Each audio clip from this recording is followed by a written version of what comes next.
My cabbages! Low, man. What's up, everybody? I scuffed that, double scuffed that, and I'm late. Double bonus today. What's up, guys? Andrew Esquire here, American attorney living in Asia. And this is Legal Minds, where we teach you to be your own judge. Today, we have a good one. We're talking about the chaos in Japan, the kick streamers, and everything crazy. And we have an amazing guest today who is, of course, a good friend of mine, a great friend of mine, and somebody who knows Japan far better than I do. He's lived there for a very long time, and he, maybe has a channel, maybe about adventuring in the Inaka that maybe does well about going around Japan. I'd highly recommend it if you want to check out a 2-week itinerary in Japan, which a lot of people ask me for, or a 1-week itinerary or a 5-day itinerary.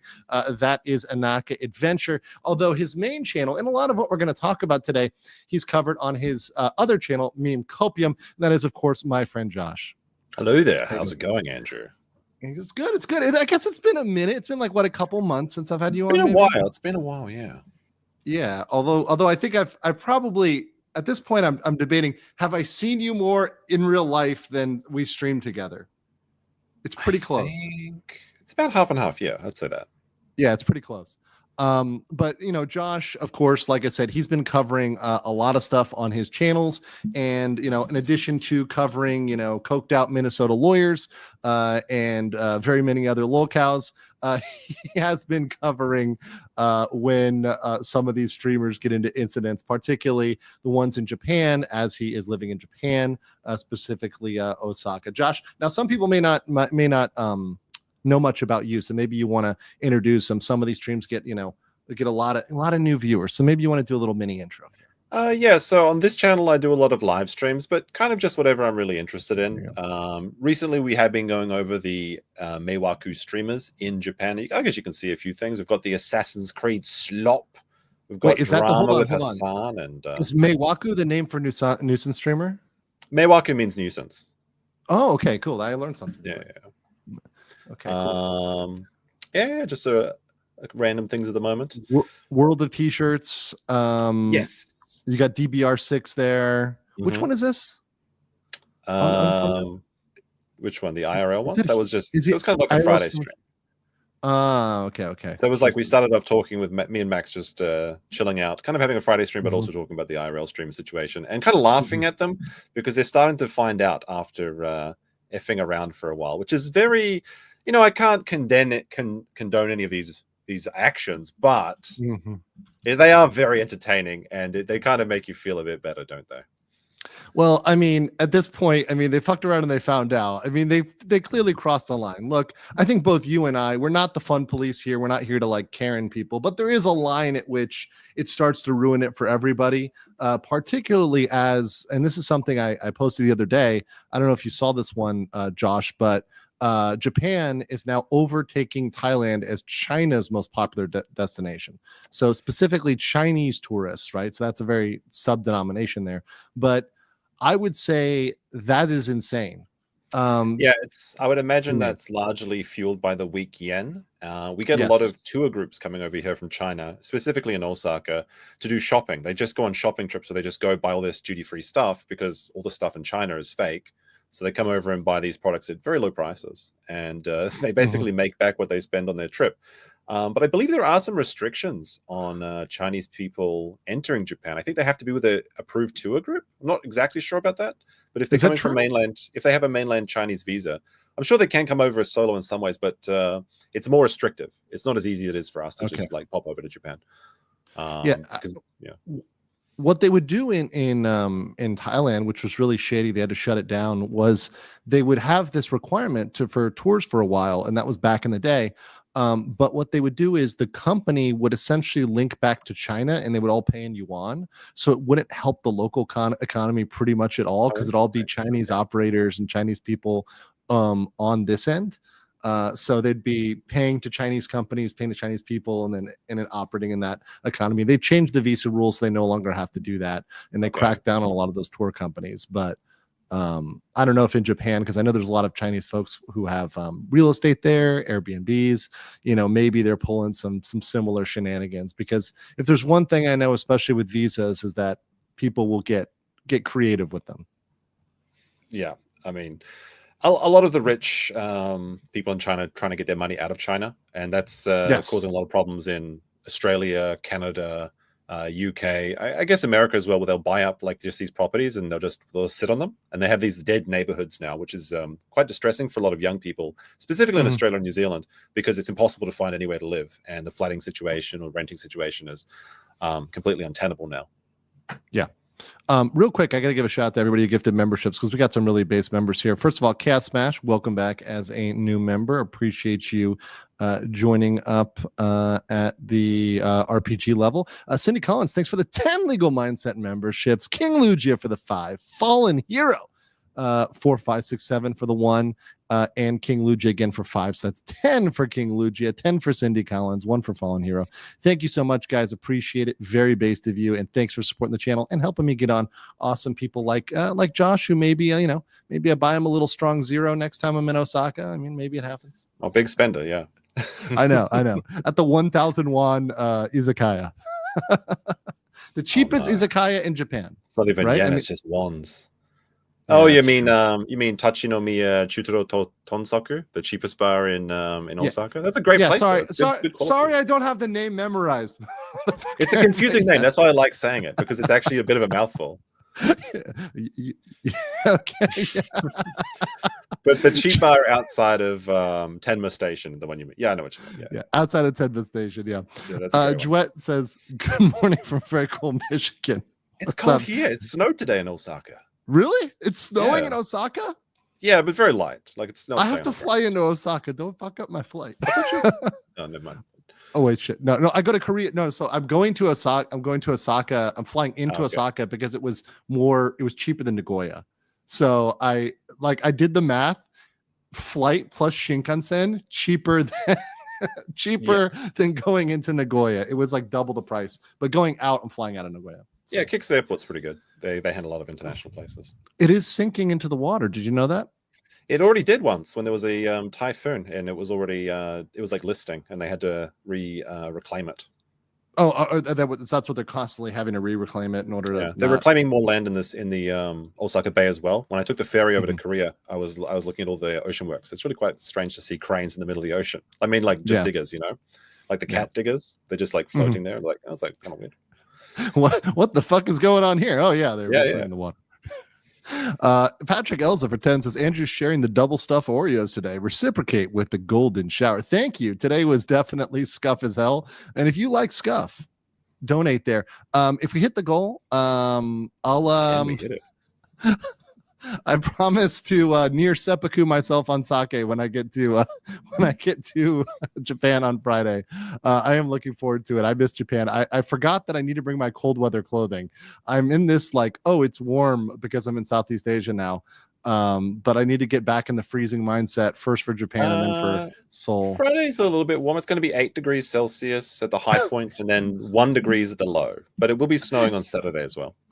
Motherfucker, it's 27 here. Okay, so actually, when you go on the Shinkansen, you'll go past BP's house.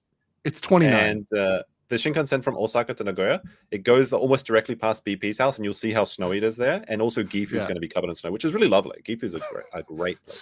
Suffa Gifu. But it's the daytime temperature 33 Celsius tomorrow. Beautiful. Roll dice for 1,600 yen. Thank you. Says we've had enough root streamers. Yes, and I think both the locals and the expats are done with it. I think people don't want to see it anymore. People are tired of seeing it. I mean, has it if you speak to people about it, whether it's like random Japanese people or whatever, do they know about nuisance streamers? Are they aware of them? Okay. Specifically, obviously Johnny Somali was He's national known. news. Yes. Yeah. But they've kind of been out of the public eye for a while, although, they'll pop up every so often to just being annoying. Mm-hmm. But there's a lot of also homegrown nuisance streamers in Japan, that just Japanese people that are being frustrating, and do all sorts of things, like similar what the Americans are doing. But specifically with this DBR6 or whatever his name is. Yeah. That also reached the news as well, and as far down as Osaka, because obviously it happened in Hokkaido, the very north of Japan, and I'm kind of like in the middle of Japan, and people are talking about it here. So yes, people are noticing it, and it's infuriating because there's a lot of stories at the moment about over tourism, just regular tourists, not even annoying ones. Yeah, not even annoying tourists, but like regular tourists clogging the streets, specifically in Tokyo and Kyoto, and that's causing a lot of problems for the locals, where they're actually talking about maybe setting up literally two buses, like the foreigner bus and the Japanese bus, or two different pricing tiers. Now, a lot of these things haven't gone into effect, but there's already a little bit of animosity, specifically in Kyoto, because it's just so packed there. And the thing is, well, hold on. How would you feel about that? Like, so let me just stop you on that. So, okay. Do you think it would be fair to have a bus where there's at least, even if it's a different bus, let's say it's the same bus, but there's two different fees. There's one for foreigners and one for Japanese. Do you think that's unfair? Well, I mean, I've always thought that two drinking fountains just means quicker lines for everybody, but no. But jokes aside, let me get Andrew. Let me get his channel taken down real quick. No, let's see how edgy boy I could be here. Yeah, go ahead. No. But yeah, I think like having dedicated tour buses, or like just for tourists, is a good thing, because the problem with Japan's over tourism isn't actually there being too many tourists. It's just that the tourists are all localized in one area. Correct. And a lot of the work that I do in my other channel, and also offline, is actually about distributing tourists around the country, so that there's all these fantastic destinations that people don't know about, that if you visit these places, you can get an authentic, amazing trip to Japan without having to deal with all the crowds. Obviously, Kyoto is very beautiful, but there are very nice places in Japan. Well, and that's always been the problem. The problem is that specifically people are in Kyoto, in Tokyo, in very specific areas, places that everybody knows, and they're just going to those specific spots, and that's clogging up the tourist infrastructure. They're not going into the Inaka, or going on an Inaka adventure, you might say. Exactly. That might take them away from the crowded spots, the spots that have too many people, and I think that's really the key of it. And for me, when I'm out there going to the countryside or whatever near Nagoya, I don't see any gaijin other than the few English teachers that are there, a couple Turkish dudes, and some Brazilians, which aren't really, I don't really count them, because a lot of them are Brazilian Japanese. They've been there for a generation now as auto workers, right? So yeah, I believe Aichi, where you'll be going next week, has actually got the highest population of non-Japanese in Japan, and I believe they are Brazilians, yeah. I don't know if you guys know that in the chat. Brazilians, huge. There's a significant portion of them, specifically in the areas that have auto plants. Exactly. Real quick, we'll get this. Billy Aoki, gay and late, Andrew. Natasha, late and gay. Thank you. Rigo for 10 minutes late, and you wanted to get mad at us for having no faith in you a few days ago. Hold on, I think I have a clip. Your weaknesses don't define you. But you know what does? The dictionary. Under the word bitch. Thank you. That's to my most loyal fans. By the way, shout out to everybody on Locals who was there for my very unscripted chat earlier today. It was fun. Pennywise123 says, would you go on Nuxnor's channel or vice versa to discuss Johnny Somali? He loves lore and chaos, and this is a bit of both. Dude just covered Johnny. Nux and I talk behind the scenes. He gets most of his information. Like, I think he got the idea from seeing my videos, and he has DM'd me about it. He knows that I will go on his channel if he wants, and he doesn't really, to be honest, I'm not trying to be mean to Nux, but he doesn't have anything to add other than react. So if he wants me to come on his channel and give some like inside scoop on it, I'm happy to do that. But having him on my channel would just be purely for reactions. I have no problem with, like, maybe if I had a clip day where it's just reacting to Johnny Somali clips and I bring on a bunch of creators to react, maybe that would be fun. But he seems to just be reacting to it, which is fine. That's cool. A lot of people like his reactions. And I like his reactions. They're fun. I watch them sometimes. Billy Oki for 2 says, why did you invite the 240 kg weeaboo? Are you going to address the allegations, Josh? I'm never beating the allegations. 250 Damn, kgs. Max. That 250 kgs is fat as fuck. Like, I'm sorry. That's pretty hefty. That's pretty even hefty. for a big boy. And you're nearly my height, but 250 kg is still unacceptable unless you're built like Triple H. I mean, it's not okay. Ryobi says muscle is more dense and heavier than fat. Don't even start that shit. Don't even start that. Muscle is heavier than fat shit. Ryobi says based VTuber lawyer, the badass meme Copium, a legendary combination of new age lawyers. Sorry, I could think of a better name. Black Coffee. Well, Josh is a bit of a meme lawyer, you might say. He's a bit of a lolcow lawyer, if you will. And he knows a lot about internet culture too, which is a lot of why I love bringing him on. I am terminally online, so neat. He's a neat. Qui-Gon Singh for 5 says, can you ask Meme what he thinks about Gagan and the Hito? Yes, that we have a whole segment on Gagan, so don't worry about that. In fact, I'll give a little spoiler. Gagan reached out to me to first of all to clarify the situation. He sent me a bunch of information, which we're going to read through. We're going to read Gagan's version of the scene, and then we're going to talk about what went down after that. So that'll be later in the show. Iram Amin says, is this a whoa buddy segment? I think that's a Kino Casino reference. Thank you for the 20,000 there. There's a lot of whoa buddy in this. There's a lot of whoa buddy. Danny Skier for the Nung Roy. I got it right this time. I didn't say C, but Roy, I got it right. 1 new nuisance streamer are coming to Japan. 2, in Japan, can you legally smash their cameras for streaming illegally? And 3, will Ice Poseidon ever be in jail for a year? Do you want to take a swing at these? And I'll take my quick thoughts on it. Number one, I don't know who the new streamers are coming to Japan, although we're going to talk about streamers that have fled Japan. 2, I already told you the answer to that, so I'll let Josh opine on that. You know my answer from last stream. And 3, is Ice going to go to jail? Actually, I'm going to say this. Other than the orange, which they're not going to throw you in jail for that, for stealing the orange and eating the orange. That's the only thing he did, which technically might have been a minor crime, right? He does appear to be smarter. He does appear to be, and from what I've been told, he's got a lawyer. He knows the law. He's not a complete idiot, right? And he is trying to behave himself.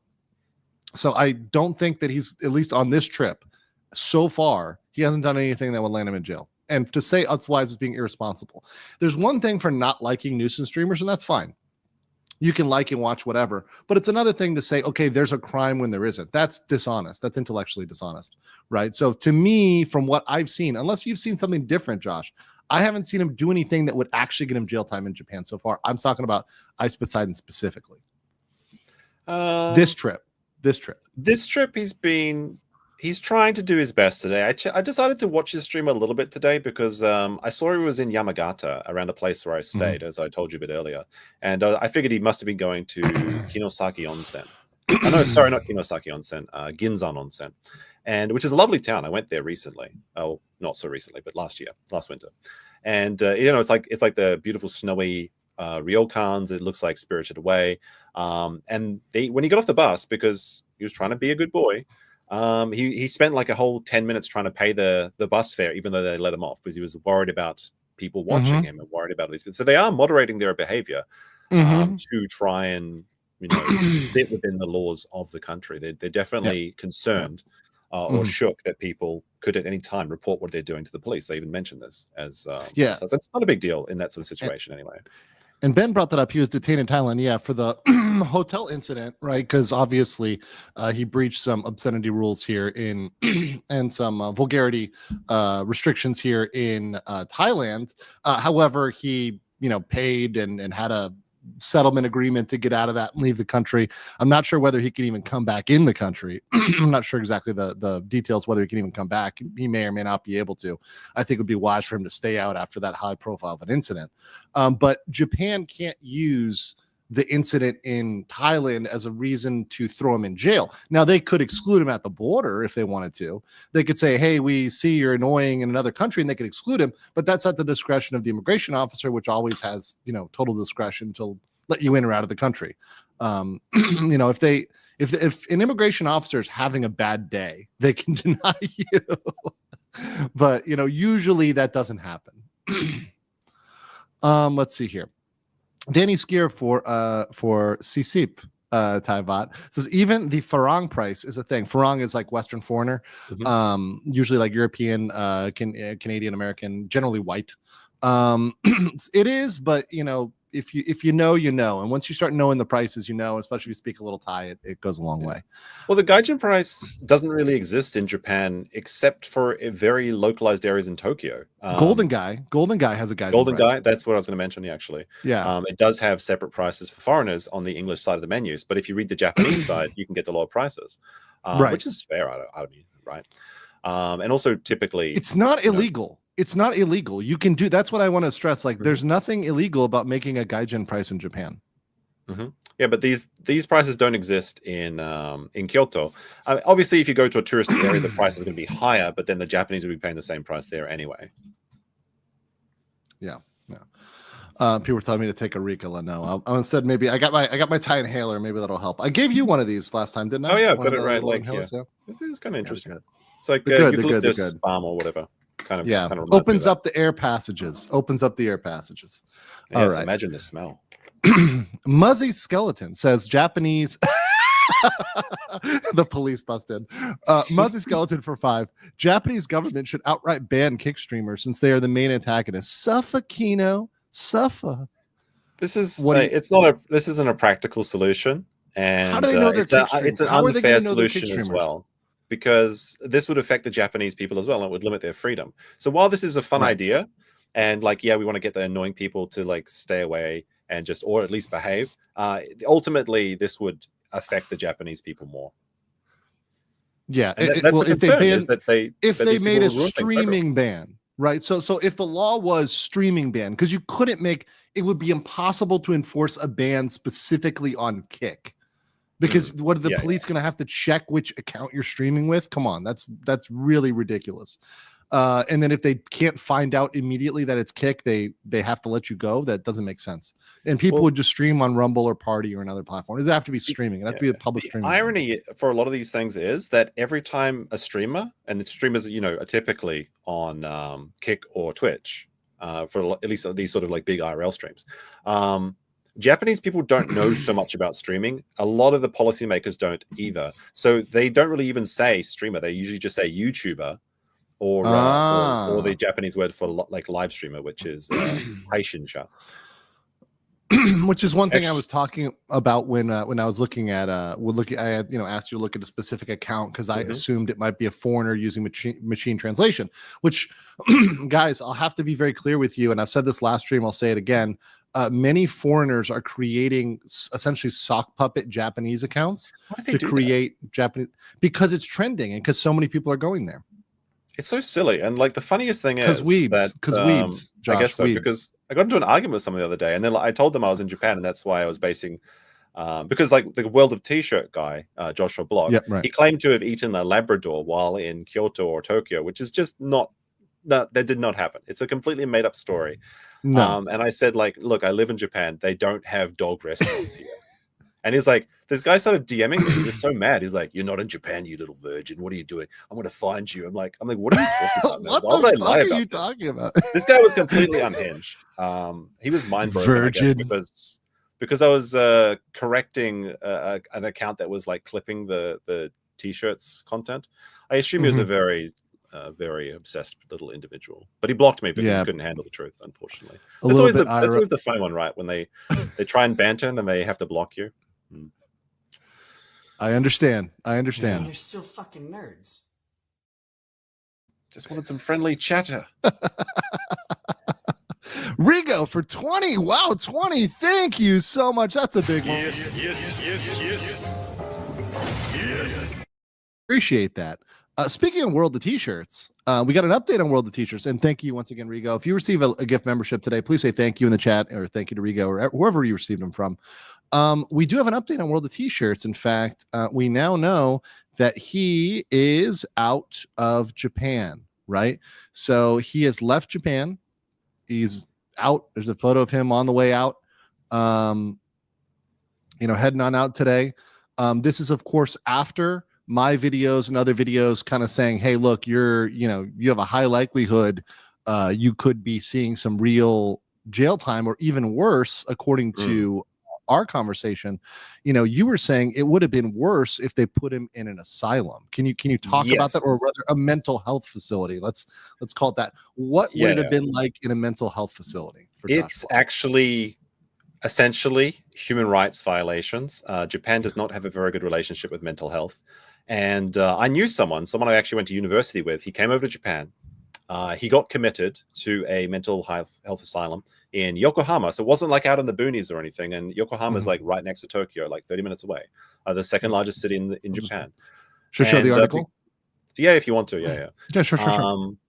And they strapped him to a bed for 10 days in an adult diaper, where he could not see his family. I mean, they let him in like once or twice, but basically because it was like the series of holidays were coming up, they locked him out from his family for 7 days. Like this, like strapped down, just like strapped that. down. Yeah, like you can actually see the full body restraints if you go further down. And Crazy. It's believed that he died of deep vein thrombosis, but it could also have been the cocktail of suppressants or whatever they had on him. It's quite harsh. And actually, this is there you go. That's basically what it's like. That is crazy. That was my concern for World of T-shirts, because I mean, obviously he's a very annoying person, but he generally seems to have mental challenges. And that's the saddest part of his story, is that he's surrounded by these people that are just abusing him to get money and to leech off his popularity. And they very well may have killed their golden goose on this trip if they didn't like abort, because this is serious shit. Like who's going to help? Like if he gets committed to a Japanese asylum, because you saw the way when he was doing citizen arrest, right? Like struggling, screaming, biting, that sort of stuff will get you committed to a mental health hospital. And I mean, genuinely, who's going to help him? Like those people, they don't speak to Japanese. Be honest, they're not going to help him. I mean, Josh, that footage clearly demonstrated a mental issue. I mean, the biting of the hand, the bracketing, the running around, the kicking, and it wasn't kicking like he was a trained martial artist or something. It was like spasmic kicking, Yes, he did hit somebody, but it was more, I think, to be honest, it probably didn't hurt. He punched someone in the head, and I believe he kicked a Japanese person. Right. But I don't think they were I mean, yes, it impacted them. That is a crime, right? And they could have damages for that. But I don't think it was very powerful. Let me just say, he seems like a very small and frail individual with a very small frame. So I don't think it really hurt anybody, even a 140-pound Japanese person. Yeah. And at least I think that after they actually got citizen arrest, they started to behave a little bit more, because someone says he always bites. Kind of crazy. Yeah, I've seen a lot of his biting clips. Well, he bites his own hand, but he bit someone else. Like he always bites himself as like a stress relief or something. I'm not exactly sure. But I mean, to his credit, he actually went to some very nice bars as well. Although when I was doing a little bit of research on him, and his real scumbag of a manager, it's not really his manager, but it's just his guy. By the way, I don't see the resemblance. Do you see the resemblance to Nick Rekieta Jr.? I don't think he looks like Nick Rekieta. I don't know. What do you think? Not really. I mean, a little bit. It's a little bit, but that's a that's a bit of a stretch. Yeah. But he did go to the police station, right? He did try to call the embassy, apparently. Yep, it was a citizen arrest. They probably had him talking to in Japan. Yeah. They probably had him talking to a Japanese translator. Like, I know that the reports were saying he was talking to the embassy. It's far more likely he was talking to a Japanese policeman that spoke English, or just an admin person that spoke English to translate for him. Not impossible, of course, but that's exactly what happened with Johnny Smiley when he was arrested, right? All these policemen jumped out of the van, like 10 guys or whatever. They grabbed him and they stuck a cell phone next to his head, because none of the arresting officers spoke English. Right. And it's like, yeah, you're under arrest. Get in the car. Peace. Rigo says, I'm doing my part for your sake fund. Thank you so much. I think we're almost there. We're close. 3 more. We get there. On another note, this question is for Josh. Do you think with all these nuisance streamers causing issues, things are going to get worse for foreign tourists? That's a great question for Josh. I think it's important to understand that the overall majority of people coming to Japan are well behaved and have positive interactions with both locals and other people.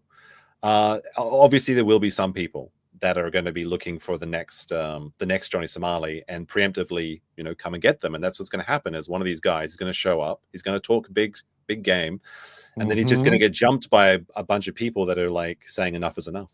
And it absolutely could have some effects on Japan, just regular tourists, because the tourist restrictions are actually pretty light to get into Japan. Now, I think they even made it easier. They added more countries. They added more countries to the visa exemption list. Yeah, and they extended the time. Like for example, for Thailand, for Thais, they can now stay longer in Japan.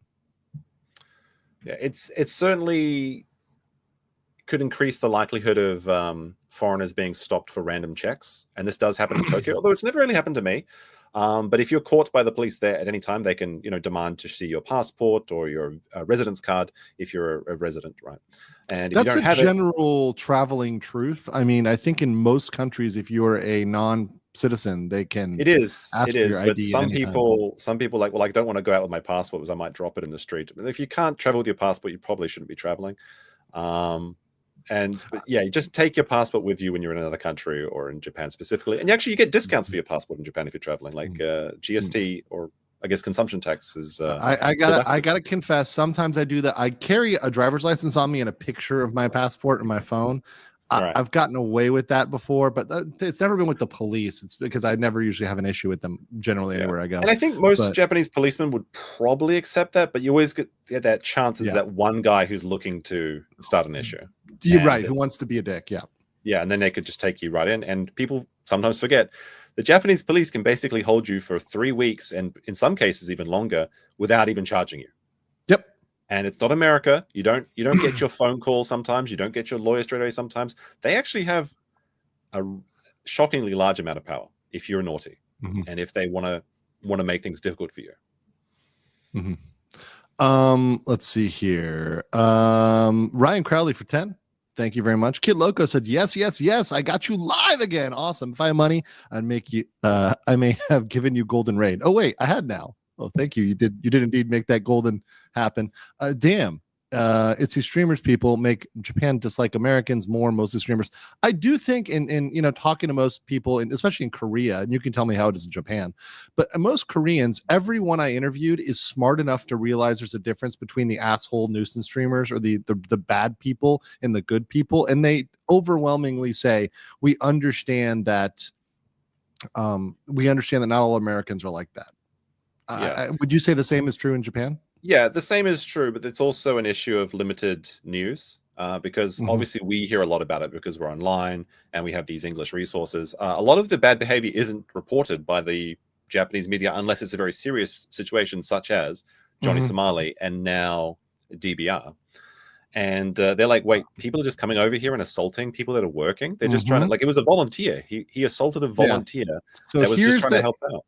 Here's the context here in case you guys don't remember, and this has been reposted over and over. I need to post. In fact, I thought I had it on my channel, but what I'll do is because these are all watermarked and cropped and stuff, I'll post a more raw version on my X at some point because I have the raw footage.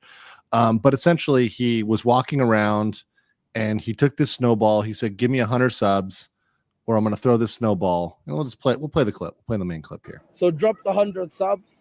Because I'm going to do it more now that... Fuck it. Drop the 100 subs. Drop the 100 subs. This dude right here that looks like he's having a nice day. Sumimasen. Okay. So the guy didn't ask for it, whatever else. And technically he's bleeding from the lip, which is the other thing that's kind of the problem here is that this actually hit him in the lip and he's bleeding there. Yeah, right? And obviously, like a snowball doesn't seem like a big deal, but this is actually assault. And furthermore, he was trying to get paid to interfere with this person's day, which is the most infuriating part of this. And these guys, like this guy's a volunteer. He's working at the Yuki Matsuri, the snow festival. It's the biggest, it's the biggest cultural event in Sapporo for the entire year. They get a lot of their tourist dollars from this event. And he's just trying to be a good host. He's just trying to be a good positive force in this event, and he doesn't know if the customs of another country, like, is this just something Americans do? Is this just something UK people do? Because DBR's from the UK, but most people assume that foreigners. He's Dutch, but he lives in the UK. Yeah. So it's like he's like, am I the wrong here? Like, so DBR is actually taking advantage of this person's ignorance on foreign culture, and it was really nice to see those Germans actually intervene. And they intervened almost immediately. Like, if you look at that, because I haven't moved this video from where we stopped, where I paused it. Sorry. Yeah. See. So he comes over. The guy's actually flinches. He flinches. He's scared. The guy doesn't want anything. Sorry. And then. Sorry. Go on my side. Was that Japanese? No, I think he's saying "gomenasai" correctly on purpose. I think he's doing that on purpose. As like a low key diss. So right there, it took 5 seconds and step in. Like, the thing that really is annoying here is like when these Germans come up to him and they like put their hand over his phone. He's like, "Don't touch my phone! Don't touch my phone!" It's like, well, it's okay to assault people that are just doing their job, but if anyone touches your property, now you're gonna cry to the heavens. Like, it's such that's how they are. I mean, and that's how a lot of these streamers are. They're really big tough guys until you do anything to them, and then they're the big victim, right? Then they're the complete victim who's been picked on, and oh my god, right? And I think because a lot of these streamers are very young. This guy is apparently very young. Apparently, he also has a substance abuse issue with alcohol. Which there's a lot of clips of him crying, which I don't feel any sorrow empathy for. He's an absolute disgusting person. He actually spat in another streamer's mouth on another one of these clips. It's absolutely vile behavior. He spat in, I think, like Suspendus or Slightly Homeless. No, he spat into Slightly Homeless. But there's also 2 other clips where he just like one of them he pisses in his hotel room on the wall. And then another one he walks into a random building and pisses in the thing. So he's an actual animal. Fun fact, I have confirmed from everyone who's been following him and knows him and been kind of getting his information, he has left Japan. So DBR fled Japan because he was afraid of the police report, which was actually filed by this woman who our good friend Max actually filled me in on this. So not only is she a lawyer and vice mayor, but the thing is she has real influence because in Japan, vice mayors are not elected. They're appointed at the national level. So she has support. This woman has support from the national level. She's the one who sent in the criminal complaint. And what makes it interesting is, according to Max, our good friend in Japan, when you submit a criminal complaint as a third party, we talk about this a lot with Korea, where third party complaints aren't taken as seriously because you're not the person who was harmed, right? The person that was harmed was the employee. They're the ones they take the most seriously. So as a third party, they generally turn you away multiple times before they'll even consider it. Well, because she brought signatures, they actually took it and accepted it, which is huge. Typically, even when they take them, what they sometimes do is they take it and they photocopy it and then they give it back to the person because technically that doesn't count as quote unquote accepting it under Japanese law. Technically, that's not acceptance. Yeah, that's according to our good friend in Tokyo, Max, and he's pretty well informed. So he has fled. Now, I do also have another update, and I want to get your opinion, and I want to get chat's opinion on this. So apparently, through the back channels, DBR wants an interview with me. Really? Should I do it? I mean, if you're willing to ask the hard questions, I'd say go for it.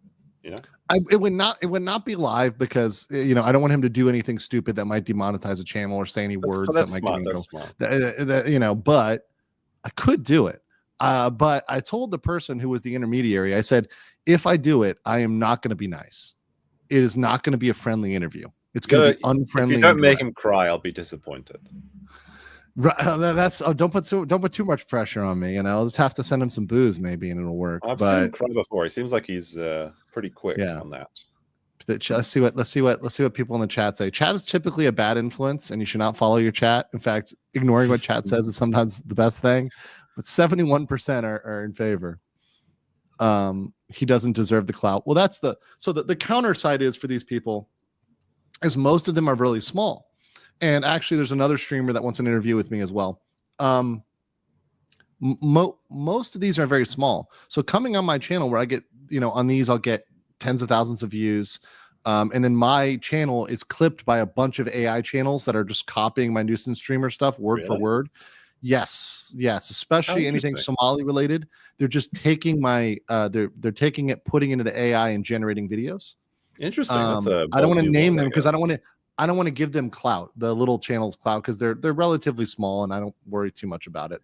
But yeah. Well, I mean, I think you're right though. Like, I mean, DBR's channels were terminated. They'll probably come back because Kix tends to reverse. Well, and he could do what Somali's going to do and come on Party or Rumble or something like that, or another alternative but platform. Like currently he has no platform, and he only stands to gain by talking to you. Now you stand to gain as well because it'd be very entertaining.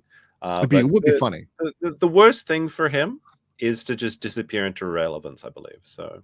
I mean, do what you want to do, but I think it would be very funny if no one ever hears from him again.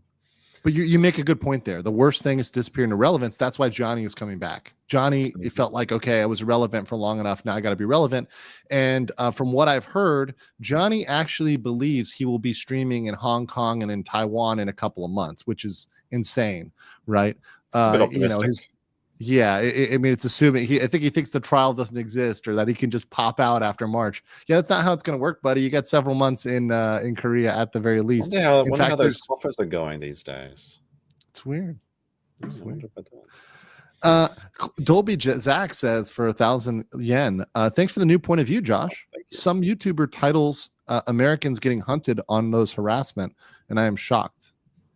I guess some people are making YouTube videos with harsh titles. Well, no, they're talking about, I think, that fake wanted poster, and that's the hunting them sort of thing. Yes. The fake wanted poster. Yes, probably that.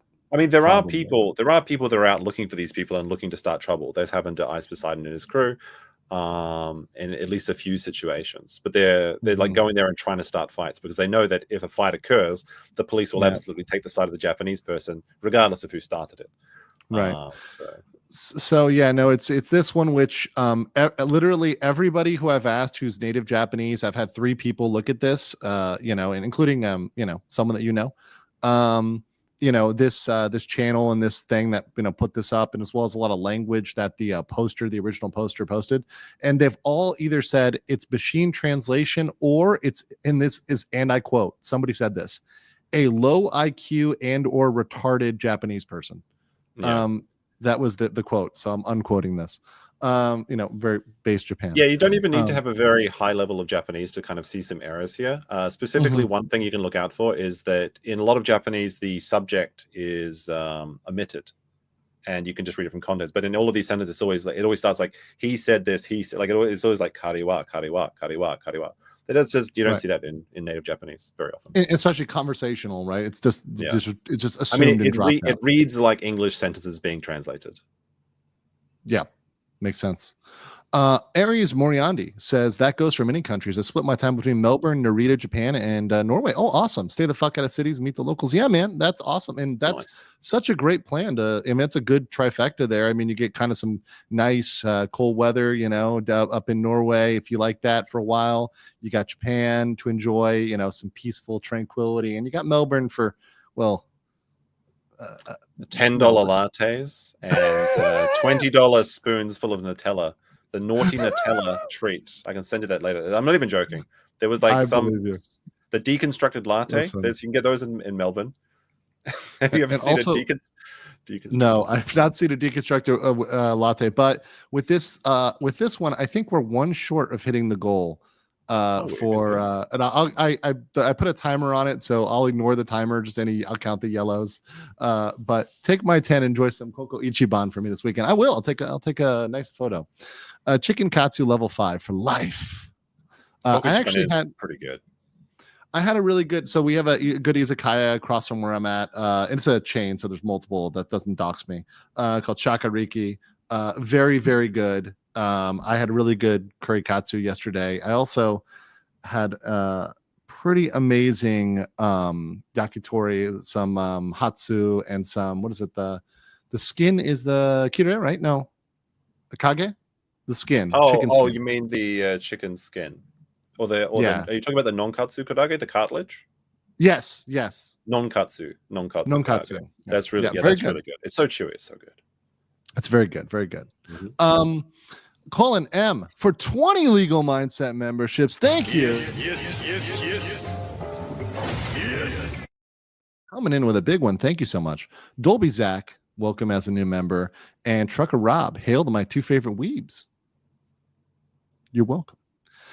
Yuri Lillian says, other Canadian-born Japanese, shake my hand and face palm. Yeah, it's pretty bad. Let's see here. Ryobi says, fun fact, Brazil has the largest population of Japanese people outside of Japan. One famous Brazilian Japanese is Antonio Inoki. Antonio Inoki. Cool. Antonio. I don't know who that is, but Yeah, I did know that there is a lot of, I think they're called the Zainichi or something. It's like, they're kind of Mhm. like the Japanese that moved to Brazil, then they kind of returned to Japan. It's like third generation sort of thing. Yeah, it kind of goes both ways with like Japanese in Brazil. And it's kind of funny if you look at Japanese video games, like in terms of countries they acknowledge in Latin America, it's pretty much Brazil. They're like Brazil, to them, they have such a connection to Brazil. Like, was it Blanca in Street Fighter? The big green one. They're like, oh, it's Brazil, just, it's very interesting when these things play out.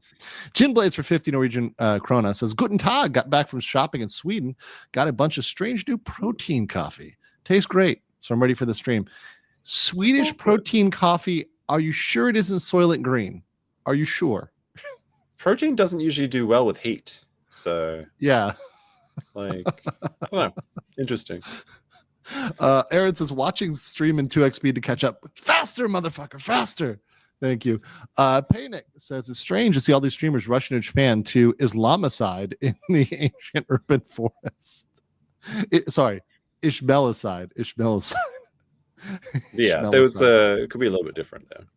Islamicide and Ishmaelicide, yes. Although, once again, I actually point out Ismail, Islamic name. Ishmael is the Hebrew version, but he's not Jewish, despite saying he's Jewish. Yes, that's a big thing, because Johnny a lot of the time was pretending he was Jewish. He was telling people I'm Jewish and saying, I have this Jewish cred, I'm Jewish, but his name is Ismail, not Ishmael. So no Jewish person would ever have that name, and he hasn't gone through the conversion process, right? So he's definitely not Jewish. Hasn't left a tip yet, I suppose. Yeah. Big Buddhist for 5 says hand biting is a common stimming thing with autistic people. Really? Yeah, I guess. I didn't know that. I mean, you see a lot of people that have overwhelming emotional just overflows. They use self something, pain as a managing thing for a dopamine release or something. I'm not exactly sure, but And I'm aware that World of T-Shirts has like a history and other things. And like, I know that sometimes when I cover stuff, I just cover like what happens at the moment. Right. And that regardless, if with his condition and the way he is, he shouldn't be doing, in my opinion, Josh, he's not cut out for IRL streaming and should not be doing IRL streaming if he's easily. His story is actually a sad one because he is making a lot of money, but he's being surrounded by these people that are literally taking him away from his family so that they can abuse him and use money for and like build their careers off him. He obviously has mental issues, but it really started to come to a head when he turned 21 and he started drinking.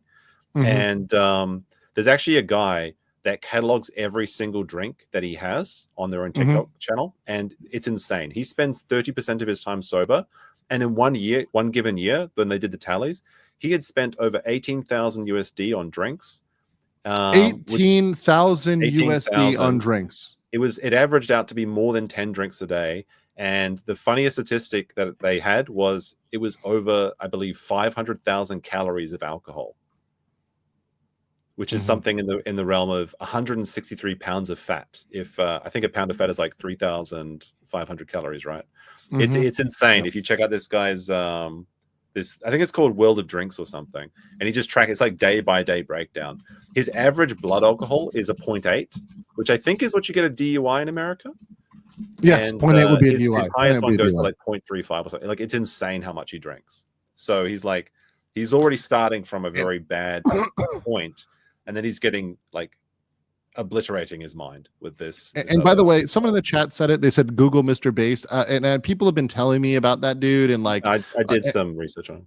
And I have not done a lot of research. The only thing I heard was somebody told me a story about the guy made his own drugs using bleach and Comet, and I'm like, holy fuck, that's lucky he's alive. He was cooking up that homebrew. I don't know about that, but he used to be a pimp. He ran escort agencies in New York. And it seems like he actually was responsible for the death of a woman by giving her too much GHB. Although he claims another guy called Zoltan did this, which is, but there's like all this scummy stuff. Like his history is absolutely vile. But he did spend a lot of time in prison getting railed by burly men. So I guess, he got what's coming to him there. There we go. But, there we go. Okay, so before I go on, let me get a couple things. First of all, with the poll, I'm going to end it now. We got 65% saying I should interview DBR, 35% saying no. If he'll agree to my interview terms, all of them, it's on my terms. If he agrees on my terms, then we can do it, right? So, all right, I'll go for it. Trucker Rob, 10 legal mindset memberships. Thank you so much, Trucker Rob. Appreciate your generous support and your love of the Weebery. JP Ravenfire, 1, thank you so much. And thank you for being my mod. Appreciate you. Dolby Zach says some of the titles American is in danger in Japan. That's what I meant. Some of the titles? I think he means titles. He's talking in regards to people that were saying like Americans are being hunted in Japan. No, that's not true. I think I titled my stream how Joshua Block could die in Japan. I think like it's a bit sensationalist, but it's true because it happened to someone that I personally knew. But guys, remember, it's a lot of clickbait out there, and a lot of people put clickbait out there. And one of the fears that the way clickbait does work is to play into like primal fears sometimes.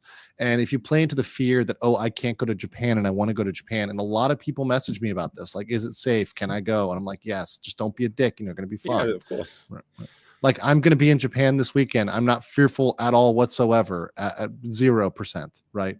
Worried about going to Japan. I have no problems there, 0. My only problem is like missing the Shinkansen because I'm hungover. Like, that's my problem. That's not a real problem, right? That's a fake problem. You can always get the next one. Yeah, like there always is a next one. There's always like a 10 one. But it may not be as fast, right? That's true. You got to have the fast one. I went on the slow one and it was horrible. I will never do that again. That's the Kodama or the Sakura. The Nozomi or the Mizuho. Nozomi is fine. Okay. Nozomi is great. Mizuho, yeah.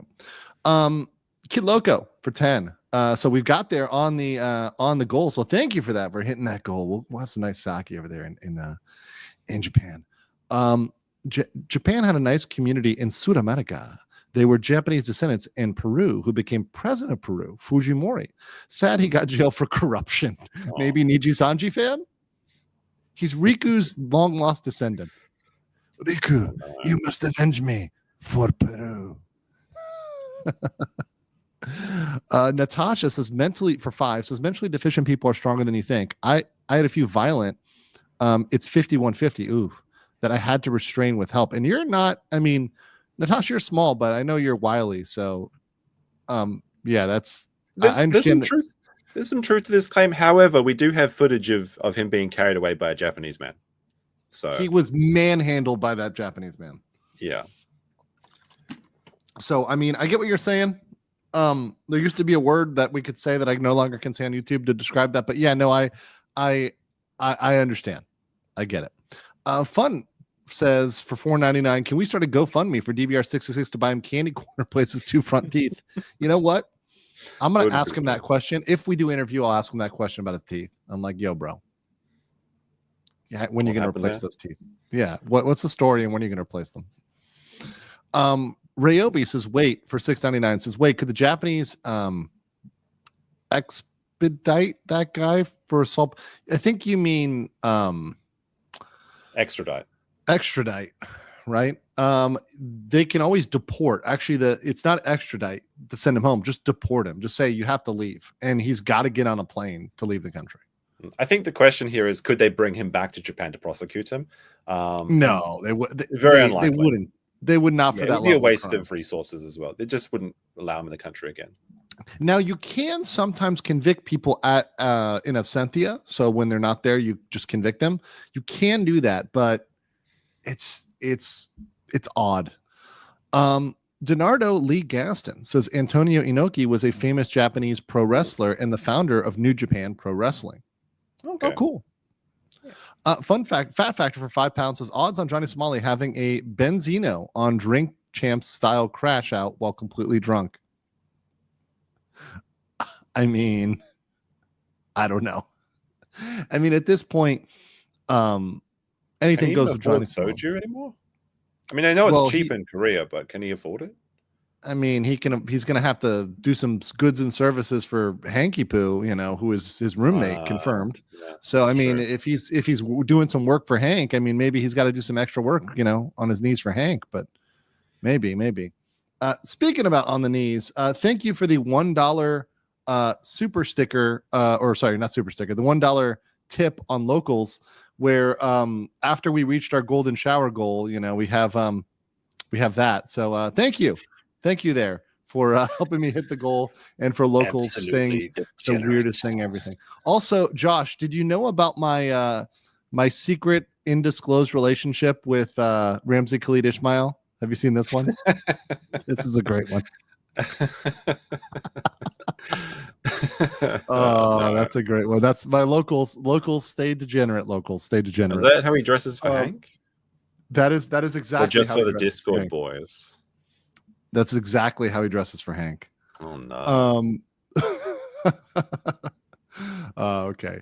Let's see here. All right. So one last thing. Oh yeah, Gin Blade says it's a milk coffee thing. I checked the ingredients and it didn't say anything about people, and so it's not Soylent Green. I think you think they would put people on the ingredient label. Also, Ryobi says fauna clip. Okay, I got you, bro. I got you. Hold on. It's a VTuber thing, isn't it?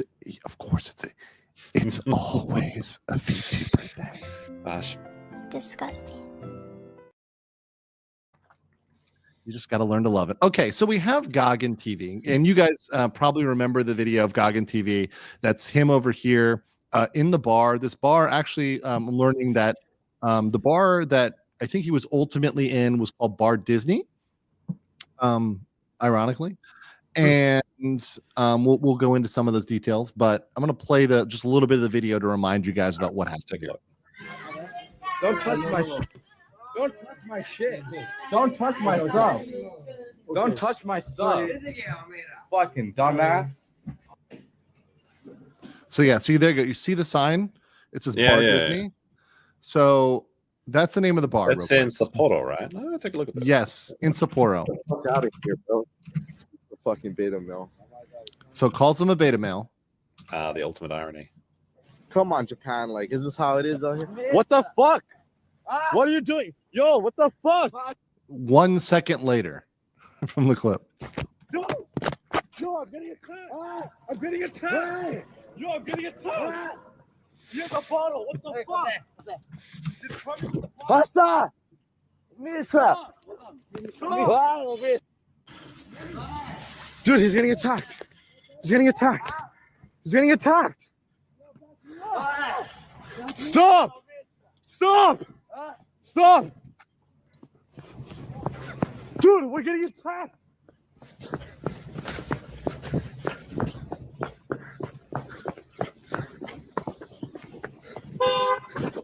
So I'll kind of go there because it goes for another 4 minutes, and I don't want to play the whole thing. But essentially, they run away, and you can see him like fleeing. Wait, save me my son. Save me my son.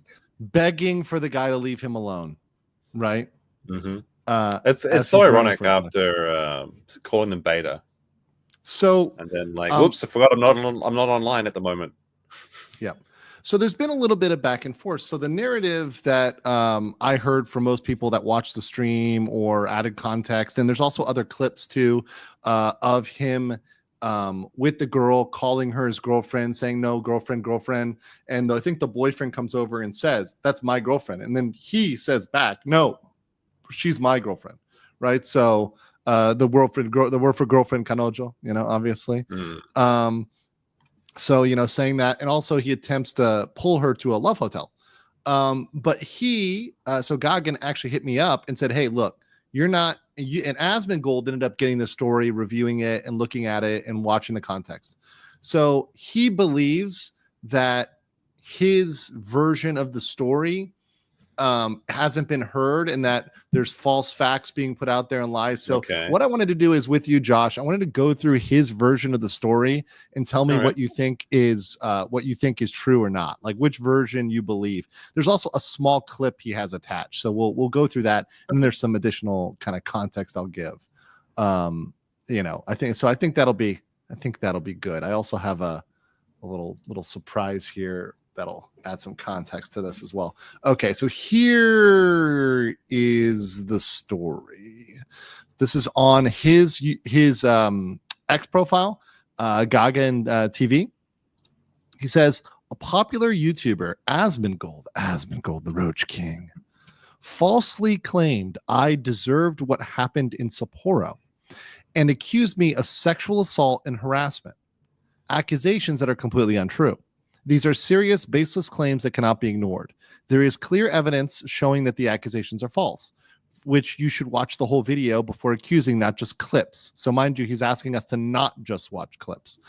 I'm open to an interview with him to clear the air, but spreading false allegations is unacceptable. To be clear, I did not harass or assault anyone. The bar was my second interaction with the woman involved. The first time we met outside near the ramen shop, she approached me. Is there anything, I'll just stop there. Is there anything that jumps out to you as questionable based on your knowledge of Japan and your interaction with Japanese women very rarely make the first move. I mean, women in general typically don't make the first move. You are familiar with Japanese women. You have had interactions with Japanese women before. Okay. Okay. It's not impossible. I haven't seen the full context of it. It's not impossible. Maybe they were making a large scene, or they were being very noisy, and maybe they were drunk and they went over to have a bit of a look as an oddity, as a curiosity. Like when you see I was going to say a different animal. Well, you see an elephant at the zoo, right? It's interesting, but it doesn't mean you like the elephant, right? It's just kind of like it's a strange oddity. Do you think that a Japanese girl would go over and then hold on, I'll read the rest here. We'll finish this paragraph and then we'll see. Her friend made sexual remarks. So she approached me, and her friend made sexual remarks saying I am a chin chin. She translates as penis right after we met. I joked back and she went along with it. After showing her my Instagram, she was happy, hugged me, and even said in Japanese she liked me. Her friend claimed that she was his girlfriend, but she repeatedly said, no, no, no. I jokingly called her my kanojo, girlfriend, and she agreed. She even kissed my cheek consensually. Then they went to the bar. So does that interaction kind of line up for you? The initial interaction? My honest opinion, it sounds like she's getting a kickback from the bar, and she probably gets a lot of money when she gets dumb foreigners to come back and spend all their money. So of course it's like, I love you. Wow, you're so funny. Haha, American man. Let's go to this bar that I've never been to before, but always wanted to try. Oh, look at that. The drinks are $50 a drink.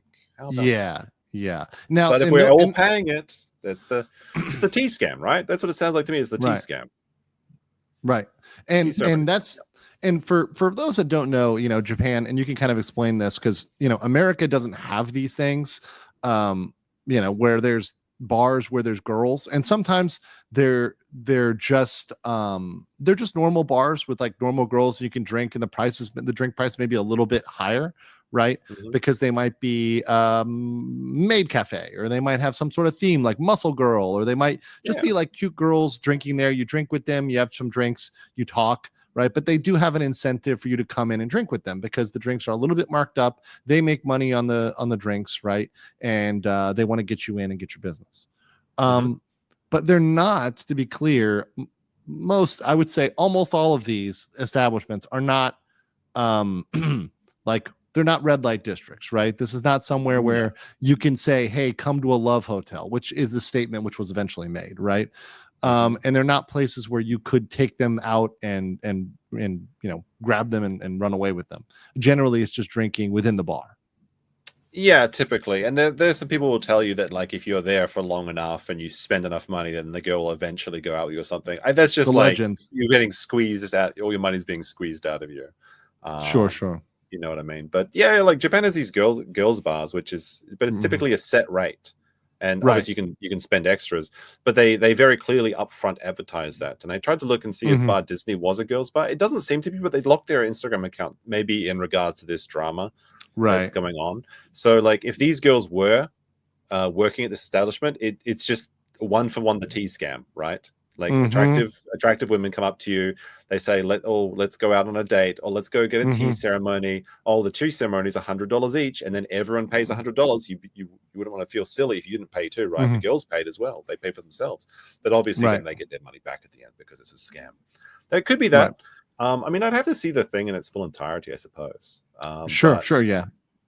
And I do have the full version. I do have the full version of his stream. And I haven't watched it yet because I haven't had time. I've seen this guy Gargan or whatever, and this isn't the aesthetic that an average Japanese woman would go up to randomly. What do you mean by that, Josh? What are you trying to say about this? I mean, unless you literally look like a movie star, like Brad Pitt or something when he was younger, they typically.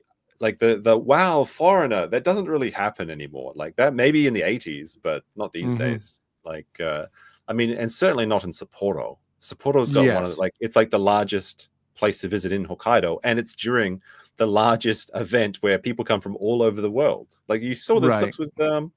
There's like Germans and people everywhere. It's like always special streamer man. Oh no, oh you so exotic.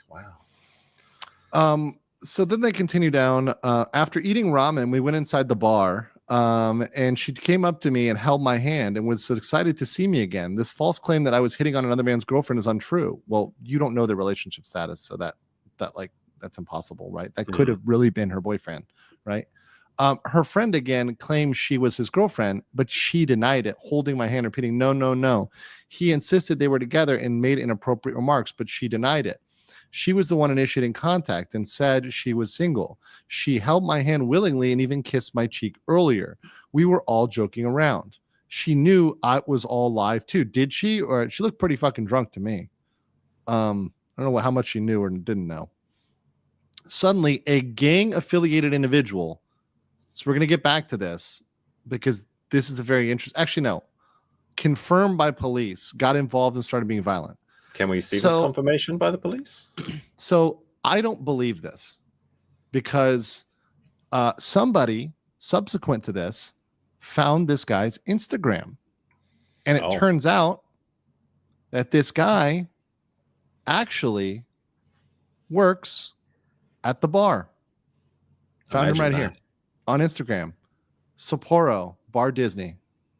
The same guy who beat his ass. This is the guy that beat his ass. Clearly, the guy who beat his ass. So clearly, that's a lie, or he's trying to say the bar is run by the Yakuza. I doubt the police are going to confirm to a gaijin that a bar is run by the Yakuza. I mean, that is, I don't think that they would ever tell somebody. I mean, what do you think? What do you think, Josh?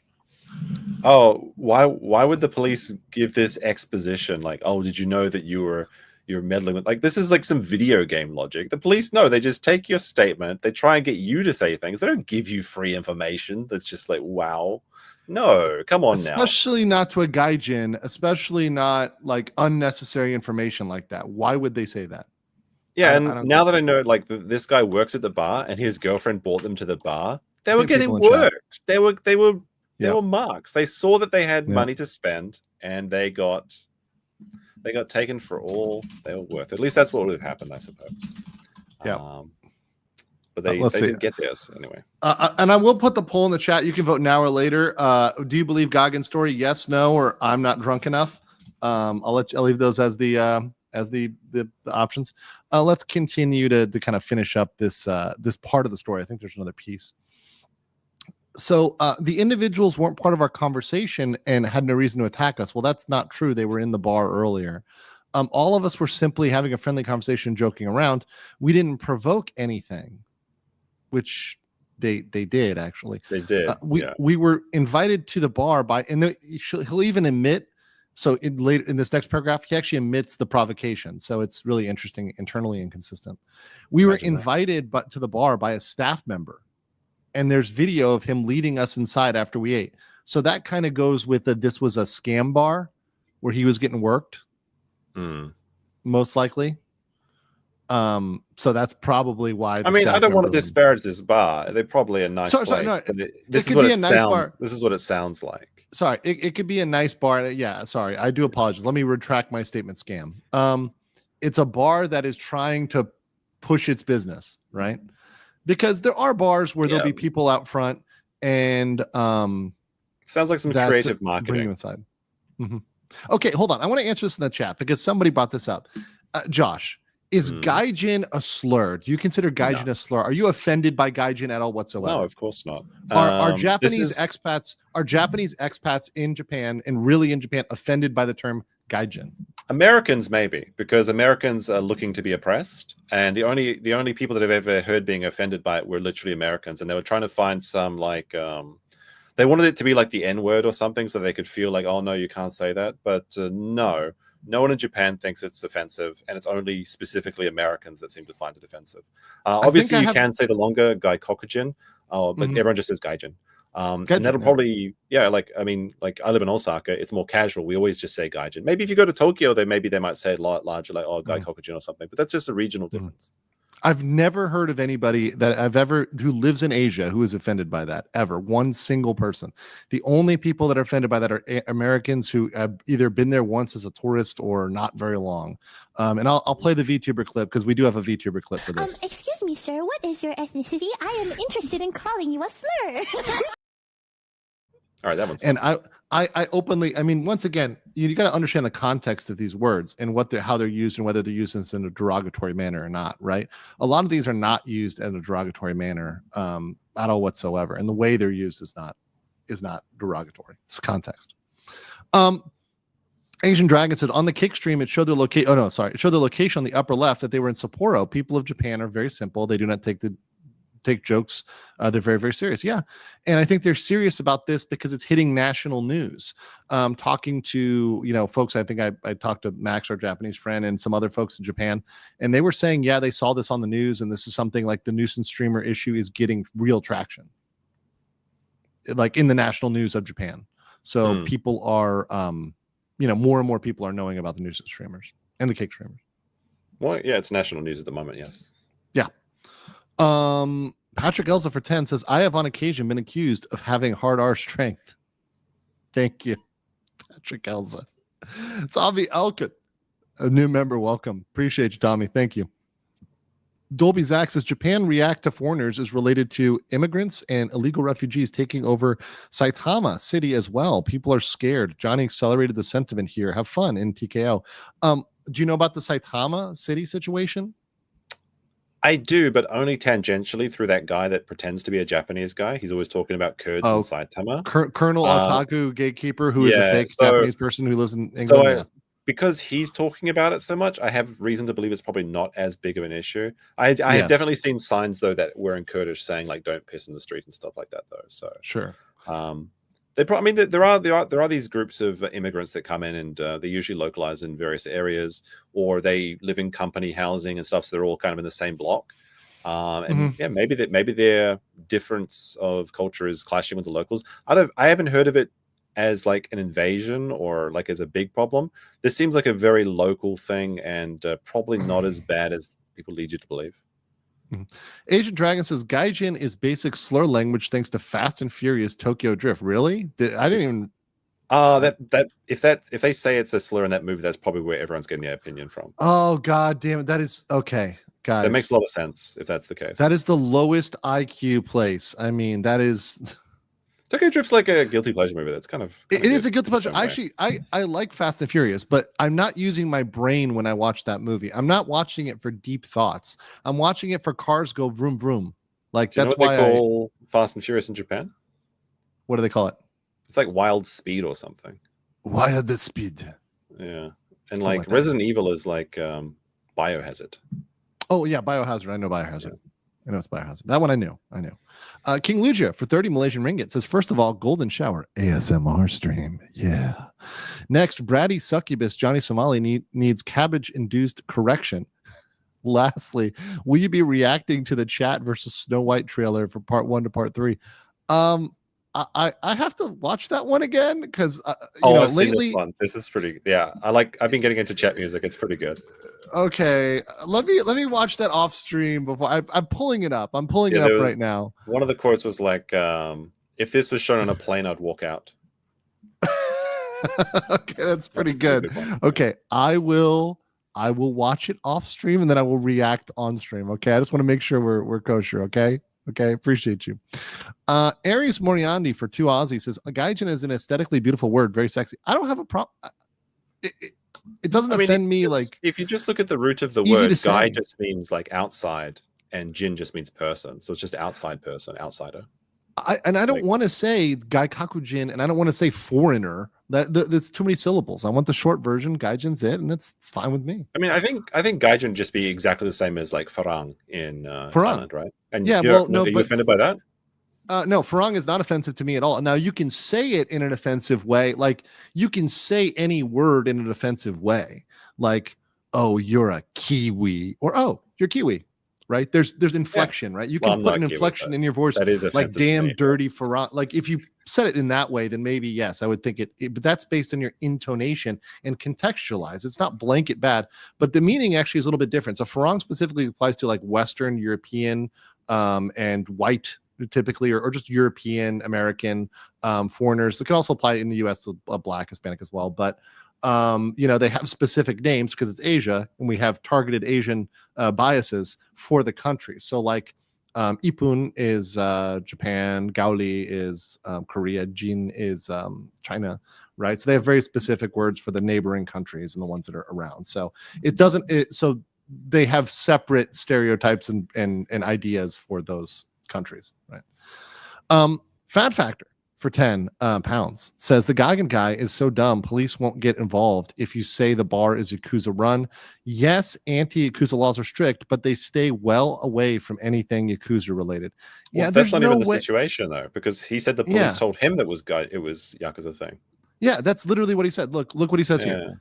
A gang-affiliated individual confirmed by police, and he has shown no confirmation. He doesn't, and this is the thing, I can tell that he isn't very familiar with Japan, because you wouldn't say this unless you had a confirmation to prove, because they would never tell you this.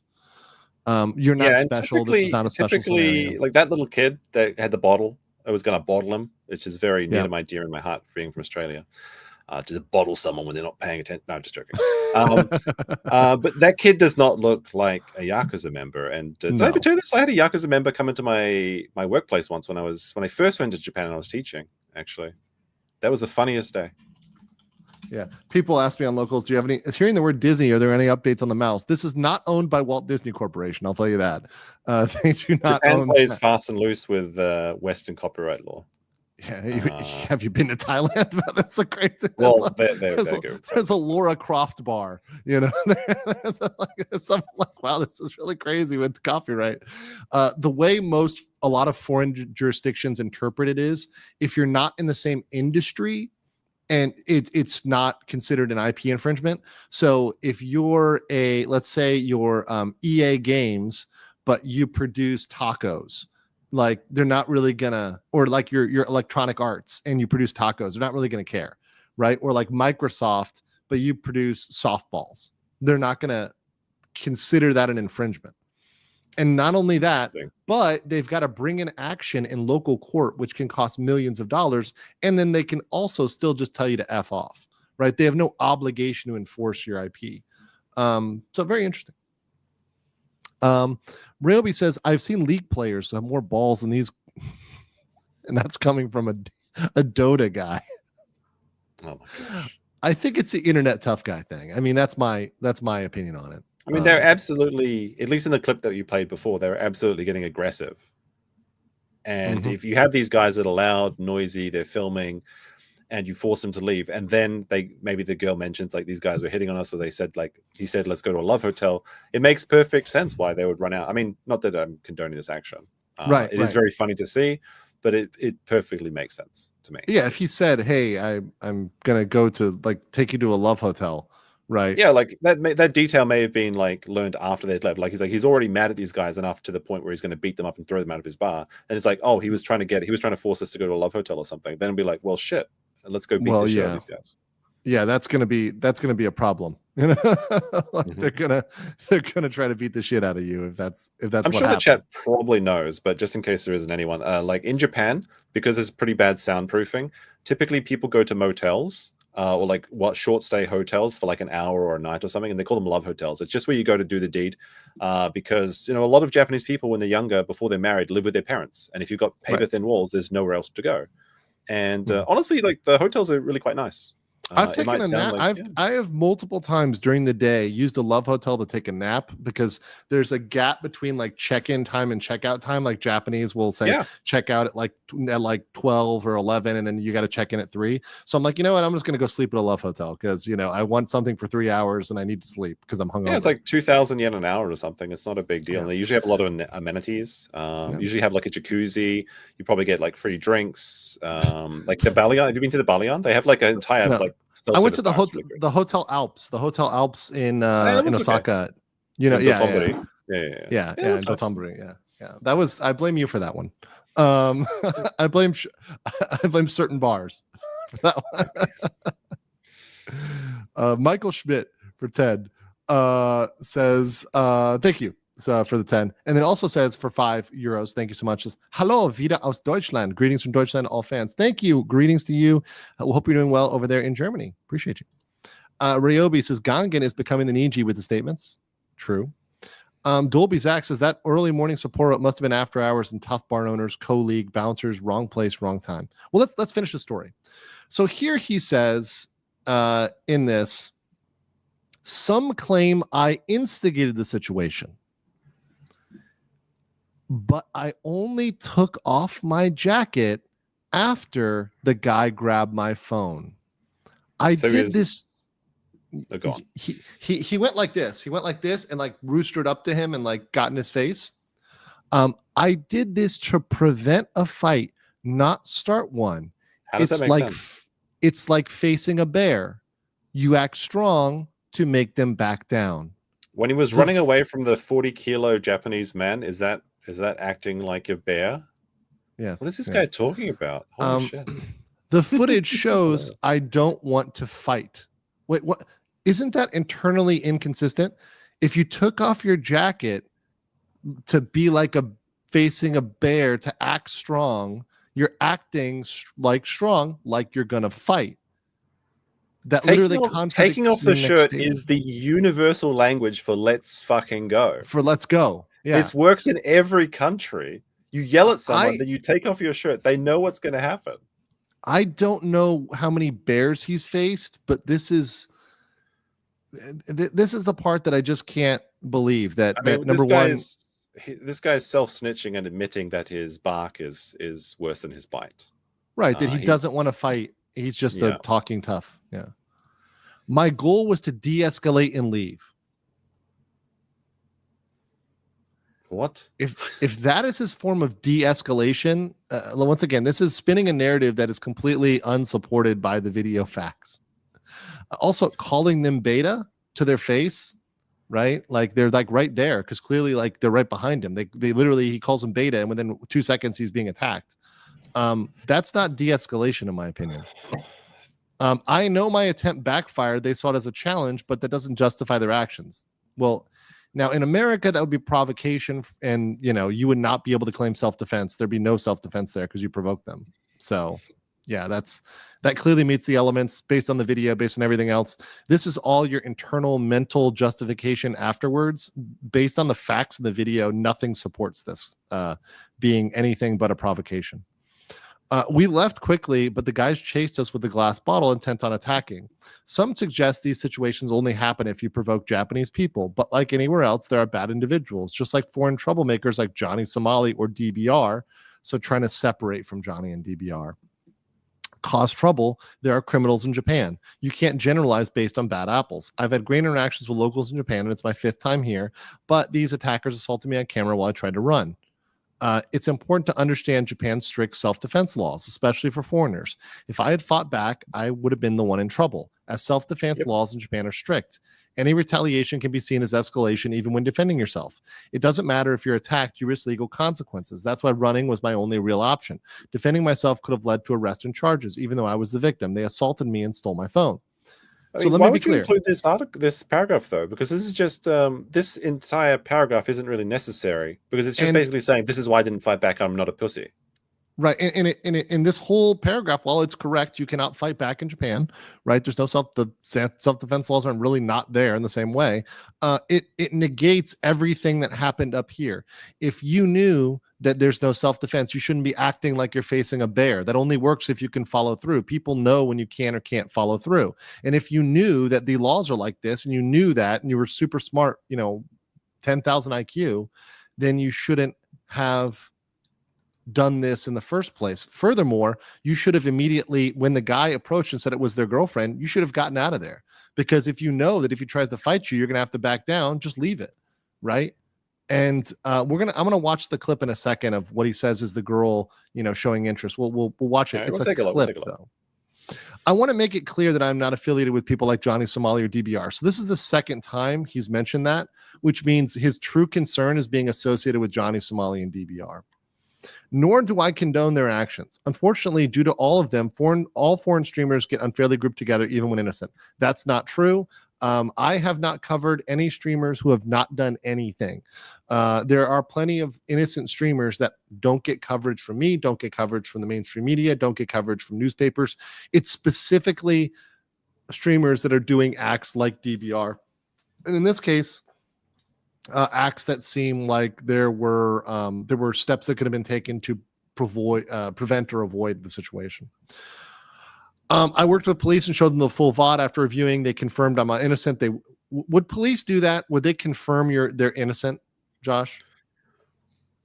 I wouldn't say you're innocent, but they would probably say we're not charging you. I think that's what he means.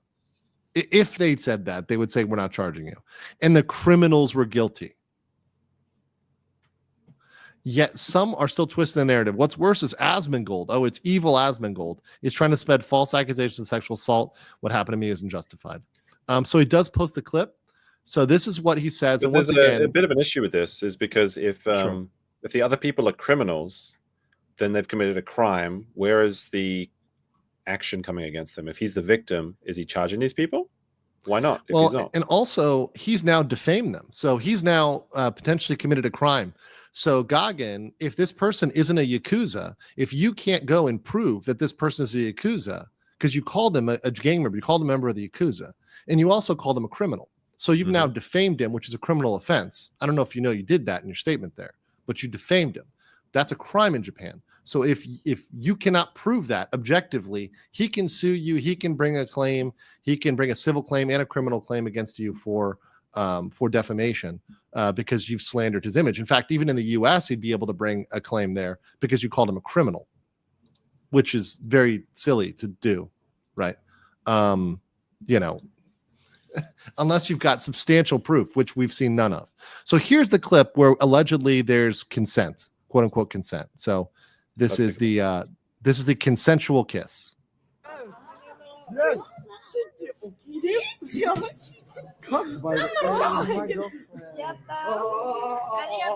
You kiss. Oh.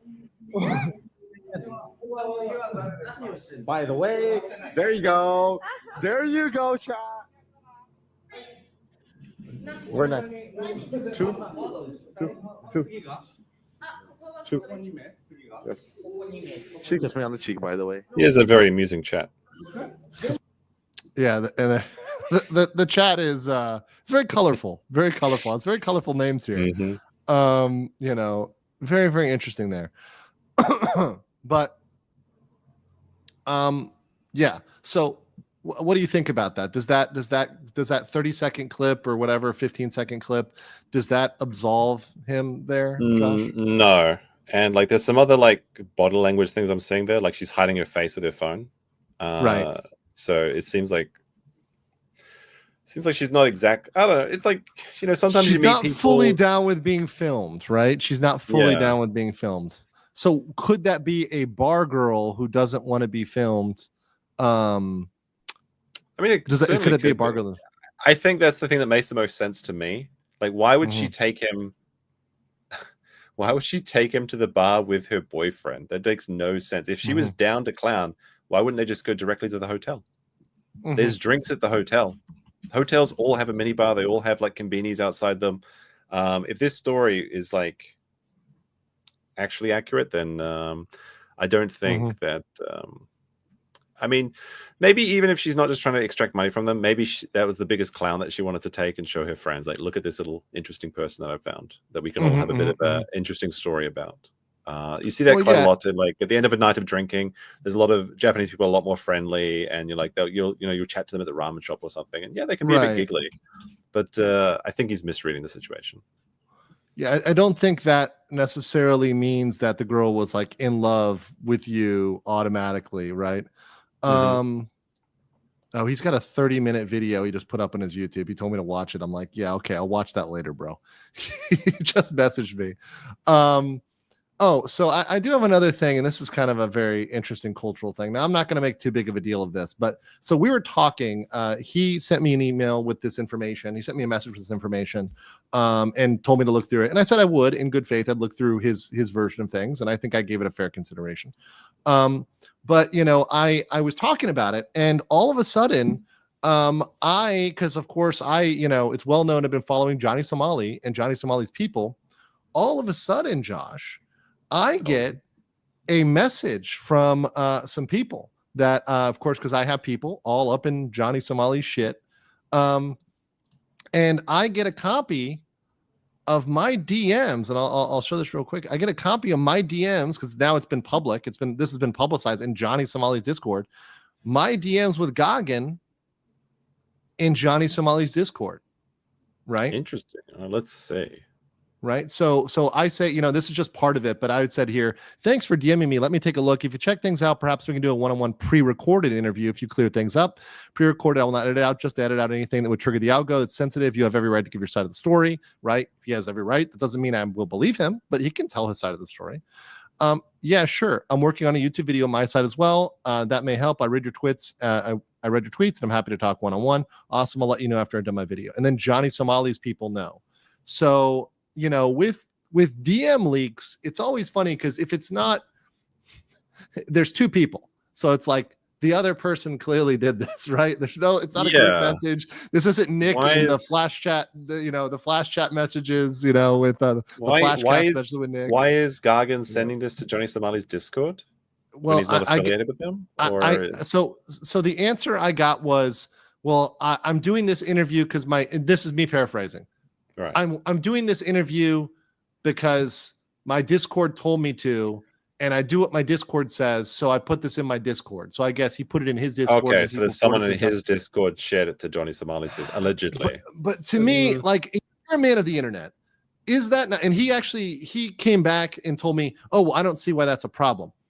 I think it's a pretty standard internet, especially amongst serious people that are on the internet and people that are, content creators, YouTubers, just in general people, to not dox your DMs or not copy paste, like literally clip it out. Well, and not even internet, not even internet etiquette. It's just don't count your chickens before they hatch. And he's like posting this saying, like, look, I'm already going to go talk to Legal Mindset or something and now he's probably, well, I mean, maybe you'll still talk to him, but it seems like he's probably botched his and lost any goodwill he might have had by doing this early. Right. So yeah, it's I guess, is he beholden to his Discord? Are they like holding him at a? That's what it sounds like. Content dollar point or something. It sounds to me like these people are run by their Discords. It seems like culturally that's the issue, is that their chat. It's when the chat controls you. It's dangerous. Now, I do believe now meme. This is probably true. Chat reflects the streamer and the streamer reflects the chat, but I don't think the chat should control the content creator. I think that goes a little too far. I don't know. Am I crazy for that? Am I crazy for saying that? Oh, I think it's definitely true that people like to watch people that they relate to. So yeah, there's going to be some relationship between the viewer and the streamer, or just any video maker or whatever. But yeah, if you're beholden to your chat, not even beholden, because the chat does support you and they do make these things possible. But if you're afraid of them and that you're being held like a hostage to them, that's a bad place to be. Yeah. I definitely agree that you don't want to be a slave to your chat. We're like, you've got to be there. Your chat's bitch, Alpha Omega says, I've seen people talk in J Twitter that the guy who beat up the two streamers were Hungary. Makes sense to me, given how they weren't concerned with violence or police. What do you think? What's Hungary? I'm not sure. It might be Chinese or Korean, like immigrants or gangsters or something. I'm not sure. I've never really heard that before. Hungary? Yeah, but Hung is usually like China or something. China, right? Yeah, that's what I was in the root there. So like be like some. Okay. So Hungary are Japanese quasi yakuza street gangs. Quasi yakuza. Yeah, so it's basically how like in some of my streams, there's like noisy people scooting around the streets at like 1 a.m. Those are called they're like the troublemaking moped gangs. They're called what's it? Oh shit, it's Bozuzoku or something. And apparently these people, these people like grow up to be like small gangs, I guess. That's the story. Yeah. But I've never heard that word before actually. But I mean, I don't really. I've not heard that specific word, but I've heard some other words, but not. Basically, hoodlums. Hoodlums would be a description of them. Hoods. Again, interesting statement, but where is the evidence for this? Yeah. Except trust me, bro. Drizzy97 for 5 says, when I was in Japan, I did have many Japanese people, male and female, come up to me in Asakusa for pictures and practice their English. Everyone was nice. That's different than girls opening you, right? Like girls opening you is pretty aggressive. Like even in Southeast Asia, that's pretty aggressive. One thing that you will get is that you will get Japanese people that want to practice their English, and you will get like students coming up to you because they sometimes get assignments to like, hey, go to this tourist destination and interview 5 foreigners, sort of thing. That definitely happens. You're absolutely right that it's a difference between a romantic intention and just saying like, hey, I want to practice my English skills or something. Yeah, I was at a temple in Ayutthaya in Thailand, about an hour north of Bangkok, and there was like several groups of children that were on an assignment. Like they were elementary school kids, and they had to speak to foreigners, and they had to go up and practice their English right at this like temple because they knew that there's foreigners going to be there. It's like one of the most popular temples, and like that's a different thing, right? That's like clearly it's a school thing, right? But typically when somebody's coming up to you and it's abnormal, it's because they want something from you, and it typically involves money, so typically it's going to involve money. Nene Escobar says, if you're going to call me Gaijin, it better be Baka Gaijin. Of course. Lance Lionheart for 2 says, hoping you could look into V-Card Gamer Subs launch. Let me check that out later. Gamer Subs is sus. No, I love Gamer Subs is a cool company. Boston Modern for 50 krona, Norwegian krona, says, because the Somali effect is taking place, we need to push for Somali mitigation with Andrew at the forefront. I'll see this all the way. I'm seeing it as far as I can see it, because I mean, Somali has earned my ire, not only for personally attacking me and people around me and other stuff, but he's crossed a lot of lines, and he thinks he can get away with it. He really, truly, genuinely believes that. And I know that from, people that are close to, he thinks he's smart. He thinks he can get away with it. And he's not. He also thinks it's smart to do this move with Ice Poseidon right now. Josh, do you think that the Japanese authorities are going to look at Johnny Somali's video and take him seriously? No. You don't think Japanese police are going to believe Johnny Somali? Why would they even look at it in the first place? Because did you see it? Did you see the video though? Did you see his like return video? Yeah. Well, I think I saw it on your channel, but I haven't seen it on YouTube or something. I don't think it's getting any reach. It's only, I mean, mine got about 168K views, so there's that. Okay. But it's got some reach there. But I know that I think Dextero, is that what it's called? Dextero? Yeah. Apparently it's from Deserto, which was like fight, right? But they switched it with an X, instead of the S, they switched to an X. So I still think they should have kept it the same if they I think they maybe picked up the wanted sign, but that was because they were showing it from Ice Poseidon's stream, not because of Johnny Somali. Correct. And they were talking to me about that at some point. let's see here. Andrew, we know what kind of bears he's dealt with, and it's not the kind you find in the woods. He probably curls up nice and tight for him. Oh no. Okay. Asian Dragon says, in Japan, movie to video, the title will attract any age, which I can be wrong, but in the USA, they change the title so it doesn't bring in minor children. Wait, what? Can you rewrite this sentence? Wait. In Japan, movie to video, the title would attract any age, which I can be wrong, but in the USA, they change the title so it doesn't bring in minor children. This is like that Garfield comic. Like, why do you put in the hot food off in eat the hot food thing? Like, I can't pass this, I'm afraid. Please resend it. I that one I could not get a little bit, but I'm assuming you're thinking names for different age groups. Maybe that's possible. Renaming it if you have different rating. Nick Brone says, I also frequent Love Hotel for naps. Yes. We're all nap connoisseurs here. Gin Blaze for 50 says, when you took naps in these hotels, did you have a special chair to sit in? No, my name is not Nicholas Robert Ricada. Oh dear. Maria Trujillo says, I think he means the LA type of bear. Frank Parendo, maybe it works on gummy bears. Ryobi says, definition of bitch clip. I got you guys. I got you. Hold on. Your weaknesses don't define you. But you know what does? The dictionary. Under the word bitch. Definitely. Asian Dragon, all that talk, Goggin is a coward, but because Bark is alpha, while his streaming is bite due to the proof, the police for evidence. Yeah, well, the thing is, I don't think the police looked at his whole stream. I don't. I really, truly don't think they looked at his whole stream. They're not going to sit there and watch a 3-hour stream. I've got the stream. I've got the full stream footage, actually, the raw footage. So I think he just he put up some of the footage on his channel, but I've got the full raw. So I'll review that when I have time. Maybe I'll do it tonight. Maybe I'll do it later tonight. I mean, it's fine with me. But I just think there's more going on there than you're letting on. And I think sometimes by trying to make a case where you're totally innocent and you did nothing wrong, you make yourself look more guilty. To try to say that you went into a cross-cultural, a literal country which you don't speak the language, you're not Japanese, you haven't been there for a long time, you don't know the culture clearly, and saying that there's nothing that you could have done wrong, that lacks a lot of self-awareness. I mean, I'll go into situations where even when I've been in a country, let's say South Korea for a long time, or Japan or Thailand, where I've spent a significant amount of time, and I'll understand that I could be misinterpreting something or I could be screwing something up, right? So I'll take some ownership over the side of mine that could be at fault, right? And he just isn't, I don't see that he could acknowledge that he screwed up there. Or maybe this girl was really that guy's girlfriend for real. And, for whatever reason, whether she was drunk or working or whatever, right, she was playing along there. Sobri says, even if it's true, Japan, honor and face culture. There you go. Wolf and Vings, member for 11 months.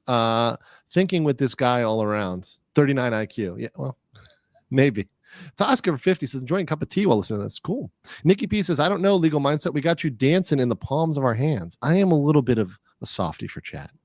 Ursula Platt says, yellow super for you to reach that goal super late. Don't know what the gold is for. I will be getting pretty wasted in Japan this weekend. It'll be actually really good. I'm excited. It's been a while, and I do miss Japan. I'll have to. I will be back for Osaka World Expo, which starts April. What is it? 12th, 13th, 14th?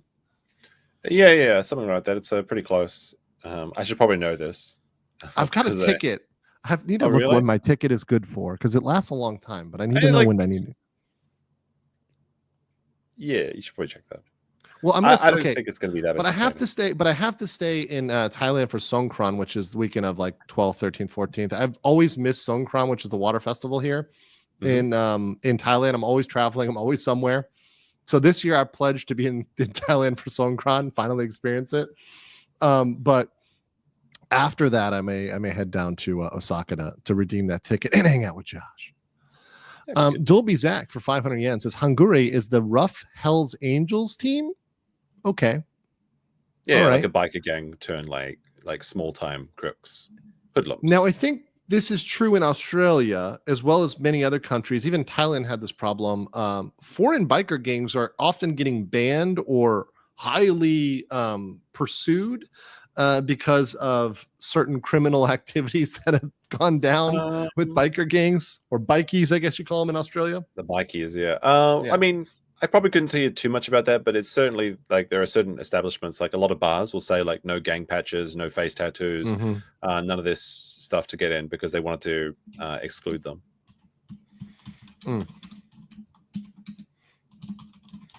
Yeah, no, that makes sense, obviously, because that can start stuff.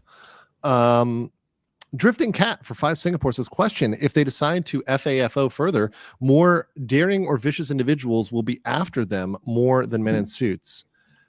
What do you, that's actually a good question for you, Josh. Who do you think is going to come after them more, vigilantes or the government or police? So for like the small time people, like the hangers are on that are like just trying to like, you know, suck up a crumb of Ice Poseidon's clout or whatever and think they're going to make to change their lives. Those are the guys that will get targeted in the street because they're the ones that are going to be out more streaming because they need to get their numbers up because the streaming numbers don't look so good. They're going to be the ones that are going to be dealing with the street justice. And then anyone that really commits like a serious crime or specifically disturbing the harmony. I talked about this a little bit on my stream when I was going over World of T-shirts, but a very important concept in Japan is don't disturb the wa. So, you know, like the wa in wagyu. Yeah. And wa just means Japan, right? Yeah. And gyu's like beef. But wa can mean Japan, harmony, or like unity. And you can do a lot of anything you want in Japan, typically, provided you don't disturb the harmony. You don't disturb the wa. And this is the thing with streamers is that's exactly what they do. They're loud, they're obnoxious, and they put a spotlight on themselves that they are going through the streets disturbing this way of life. Because like, you know this, right? Like in basically you've been to many international cities, right? Many around the whole world. Yes. One thing that's like incredible about Japan is you can walk through a major street like in Tokyo, Osaka, Yokohama or somewhere. You can hear yourself think. It's peaceful. Yes. Even in the middle of the city. And that's a big part of Japan's society. And that's why many of these streamers are so abrasive. Now, there's nothing illegal typically about being noisy. I mean, some cases, yes, like disturbing a thing. But this is what they're doing, is they're just disturbing people. Right. And people don't like it. And that's why there's such a strong sense of social justice. And I'm not talking about like social justice in the American way, but like the social justice in we're coming for you with a bottle. Yeah, wah. People's in the chat are just spamming wah. You know, not wog like an orc cry in 40K. Guys, Ryobi got it. Ryobi got it. Ryobi got it. But yeah, no, it's and also some love for us for streaming together. Josh is a very good friend of mine. I'm always happy to have him on my channel. I'm always happy to come on his channel too because we just have a good time, especially if it's Friday. You know, that's the one sad thing, Josh, is that I feel like they're going to have to put these rules in place because culturally these things were enforced before in Japan, especially with a mostly ethnically homogenous country where tourism was very limited. But at this point, they're having to put in laws and restrictions because people are disturbing the law, right? They're infringing upon that. And what didn't need to be said out loud or put into law now needs to be put into law. Yeah, and like I said, that's ultimately going to affect Japanese more than it is going to affect anyone else. Like, you know, like there's like a handful of these like Meiwaku streamers, and but there's like thousands and thousands of Japanese streamers that are either big or small or just trying to make it. They're just trying to express themselves and try this new form of content, and they'll be the ones that actually suffer from these regulations. And but hold on, but Josh, they could. I mean, legally, this once again. I'm just stating a fact. They could legally make a law that says foreigners cannot stream in Japan, or they could say, or they could say this, Josh. They could do this, which would be interesting. You have to have a work permit to stream. So unless you have a Japanese work permit, because it makes money, all these people are profiting. You need a work permit. If you don't, it is a crime, right? So they can go around checking people's work permits and visas. It's already a very gray area because they are in Japan and they are doing a job and they are being paid, but they're not in Japan on a work visa. Some people have talked about it being, they should be on like the entertainment visa or something. Yeah, exactly. And actually there was one streamer I covered, Nick K in Korea. And he was bounced out of Korea because he stayed there for essentially almost 6 months back to back. He did the little visa run where he was filming in Korea. He stayed the maximum 3 months. He goes out real quick to Japan, pops right back, stays another 3 months. And then he tried to head back into Korea again to film more without an entertainment visa. And they essentially told him, you need an entertainment visa. And at a certain point, I actually sympathize with the government here, because you are using that country in a way to fuel your business without any form of visa, paying any taxes, buying healthcare, which is required in Korea. You're living rent free, essentially in this country. And if you got in an accident in Korea, you'd go to the hospital and you would benefit from those reduced rates from the subsidized system. Mm-hmm. So, but yeah, if you're thinking about like if the government does decide to take this course of action, that's just going to affect the regular tourists, because like what happens if you take out a phone to try and do a selfie or something at a shrine, right? I don't, but they're going to be like, come on, Josh.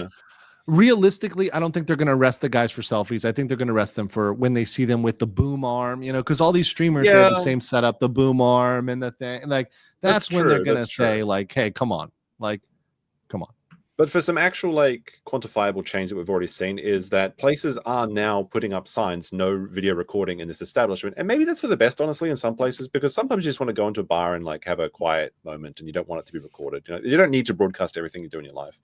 I don't want it to be recorded. Yeah. I mean, in Tokyo in particular, you're seeing less and less places that are open for these sort of live stream events. They're saying like, look, no, this is a no streaming or no recording in the shop. You're seeing this in a lot of convenience stores actually now, because I guess there's too many Somali, people filming the rice balls or something. I don't know. Well, no, actually, because you know that the meeting point for these live streamers. Have you been to, what is it? Is it in Shinjuku, I believe, or the Family Mart, like the Family Mart? Yeah, the Family Mart. That Family Mart is like the meeting point. Yeah, like there's been some talk about that in the news recently, actually. It's just this Family Mart. They call it like the Gaijin Family Mart. Yeah, because it's where all the Gaijin streamers go.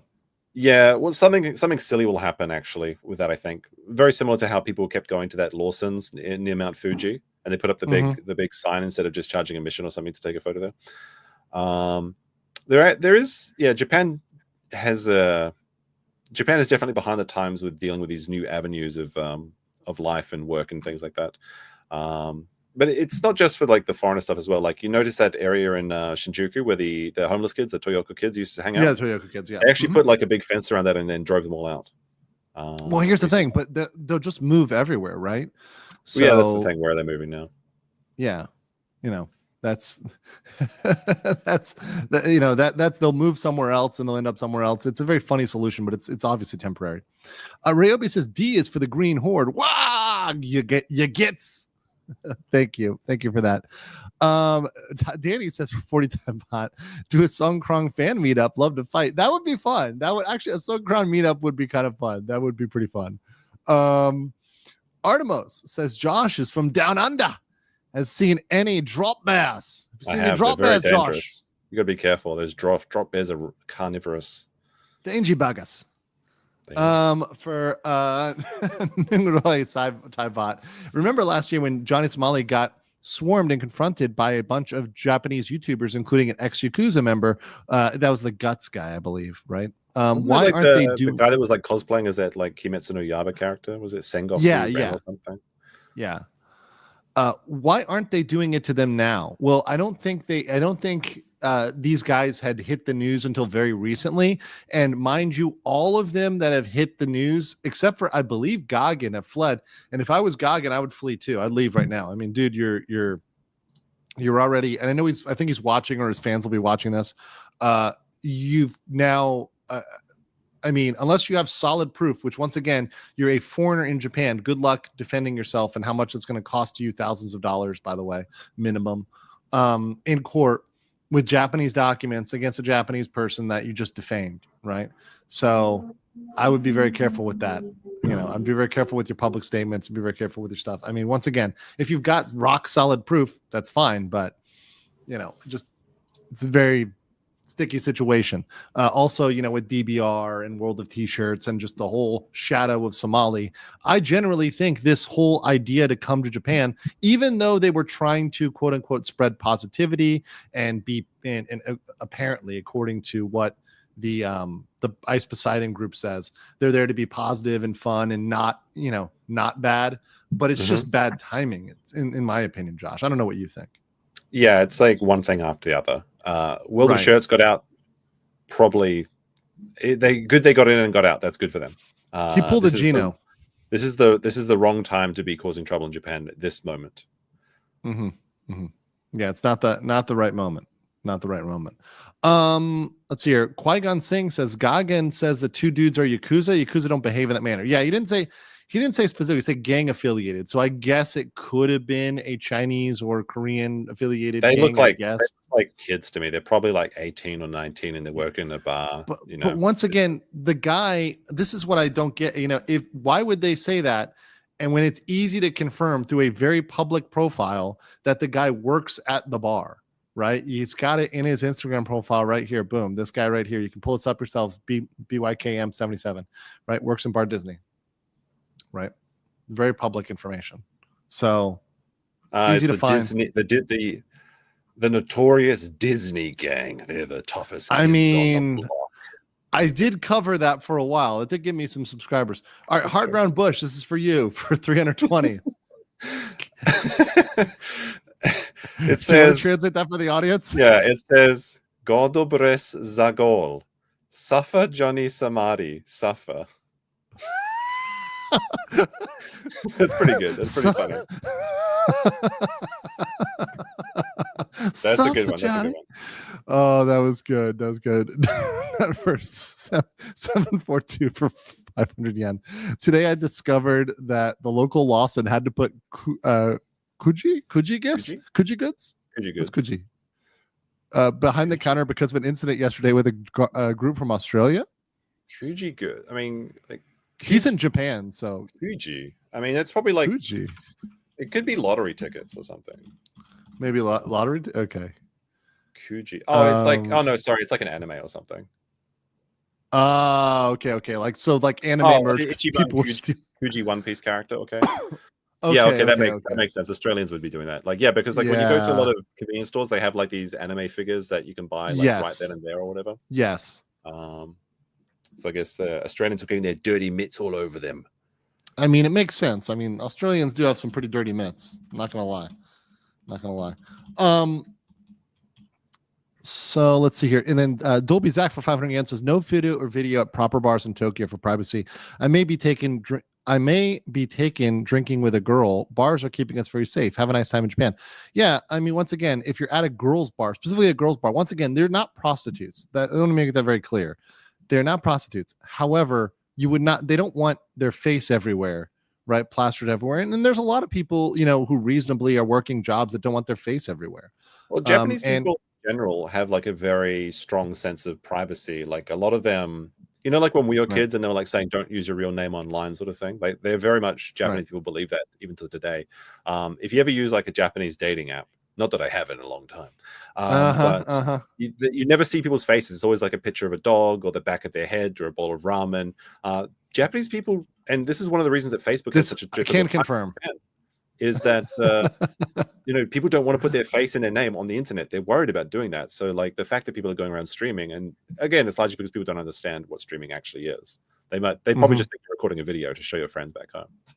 Right. People are very conscious about privacy, and there's actually Japanese privacy laws. You don't have a right to record people in public.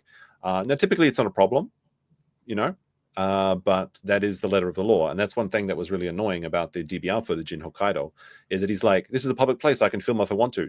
No, you can't. That's America. This isn't America. Okay, so I think this is the one that now, once again, there's some accusations here in Japanese that are pretty strong. I'm not going to read this, but I think this is the streamer. I found it. I was looking for it during the stream, so I think I just found it here because someone was saying somebody just showed up in Japan. So I believe the person they're trying to reference is the Murat style guy or this guy. I remember when I was watching Ice Poseidon's stream earlier today. There was like was it this guy? Action Man 7 or something. Maybe it's this guy. I'm going to play this video. Now this video is very interesting. We'll play this. Okay. Bro, let's go the other one. What? We can raise the kids. Huh? We can raise the Japanese kids. What do you mean by that? Look, bro, this is Japan. I don't even attempt to talk with underage girls unless they are kids on the street and we are giving them food and sugar and candy, pedo style. Yes. That's yes, a word, Sultan buddy. is back. The Sultan is back. Yes, bro. Yes, yes, yes, yes, yes. I wonder if that's clip. As you can probably understand, Doesn't look this great. is this person is making, so this Japanese account, or once again, I don't know whether this person, I haven't investigated this one, but this one here says seems that a nauseating, angry, and then there's a word here, I'm not going to say it. Foreign streamer has come to Japan. The Sultan, aka Murat Style, is currently in Tokyo to engage in naughty behavior. He is earning money as a creator from Kick. So once again, this is this one, like if you see the top of if you go back to that page, sure. This one is more reliable immediately. So the bottom line in Japanese, like the part where it says up to Kick, it says Haishin Kaisha no Kick. So the streaming company Kick. So this looks a lot more authentic. This is more like a normal Japanese person would write, rather than it's not like. I mean, it does say streamer up there as well at the top, actually. On the top paragraph, it does say streamer. Streamer. Okay. Yeah, like he's a streamer that came to Japan. Cool. But this one that looks a little bit better, at least. I haven't read the whole a little bit better, but I mean the source is better, but the content of that video, disgusting. Riz the kids. There's actually like a very controversial thing in Japanese news going on at the moment about a Japanese politician that got off a really light sentence after propositioning one of the Toyota kids who was allegedly 12 years old. And it's making a lot of Japanese people really angry because he got off so light. So a lot of Japanese people are actually talking out about people that do these sort of things. They should, and that's something that should be talked about when somebody gets off on a light sentence. They should get a heavy sentence. Yeah, so that's what I had for that. I think, obviously there'll be more to come on this. Thank you for your perspective on this. Josh, do you have any other kind of thoughts on the nuisance streamers in general and what you see in the future for them in Japan? I mean, just do you treat let me ask you this question. Let me ask you this question. Do you think nuisance streamers are a problem now simply because Japan is getting an insane amount of tourists? Do you think it's just because Japan is trending, and when Japan is no longer trending, they're going to go away? Yeah, it's a bit of that. I think a large part of it is also the perception that Japan is a country that'll allow you to get away with these sort of things. And Japanese people are very nice until they're not. And like a lot of people think that Johnny Somali like got in and out without any punishment, and like you've said in your streams that the process is often the punishment. Johnny Somali spent 2 months in a Japanese jail, which is awful, by the way. It's like horrible conditions in there in the winter. And like we said, we were talking about the glass rod. That could have been one of the things that was applied to Johnny.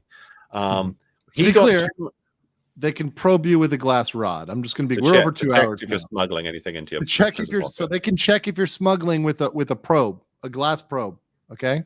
Yeah. Yeah, okay. And so Johnny actually got a very big punishment, and his crime that they charged him was being noisy in a restaurant. Essentially, he did trespass, he did do all these other things, he did all these annoying shit. But the actual charge they got him with was being obnoxious in a restaurant, and they kept him for 2 months. And that's an awful, he was begging to be released. And obviously he acts like a big tough guy after he's outside the country. Sure. And a lot of people wanted to see Johnny Somali go away for a very long time, but he actually did receive quite a nasty punishment. And because of that, and I've talked about this on my streams, and just to double down, because we've had discussions on this before, he's, whether it's explicitly or implicitly soft banned from Japan for 5 years from that incident, right? So there'd be a 5-year period he cannot enter Japan. So all these threats of hey, I'm coming back to Japan, because he was adjudicated guilty, that's going to be something where they would deny him at the border if he tried to show up. Yeah, and even if it was only a 5-year ban, he could still be denied on the border. If the discretion of the officer that checks it out. They could just put it in his file that this guy's not allowed in, and if he comes over, say look, you got deported for live streaming. And for being a nuisance, and we notice you got all these batteries, you've got this camera gear, you've got these microphones. It's a pretty easy bet, and they go through your luggage quite thoroughly in Japan. A lot of times, it depends on your port of entry. Well, I imagine for Johnny Somali, they're going to clearly go through his stuff, right? They're not going to let him off easy. I was it was kind of funny when I came back from Busan via the ferry. Mm-hmm. They they went really, really thorough going through all of my luggage. I was actually surprised because they were a lot more strict than the airport. You know, And you could get a larger quantity of stuff through if you're moving it by boat. Yeah, fair enough. But I was surprised because like there was like women in front of me and they were like ripping open their bags and pulling out all their clothes and dirty laundry and stuff. And I was like, wow, this is like pretty serious.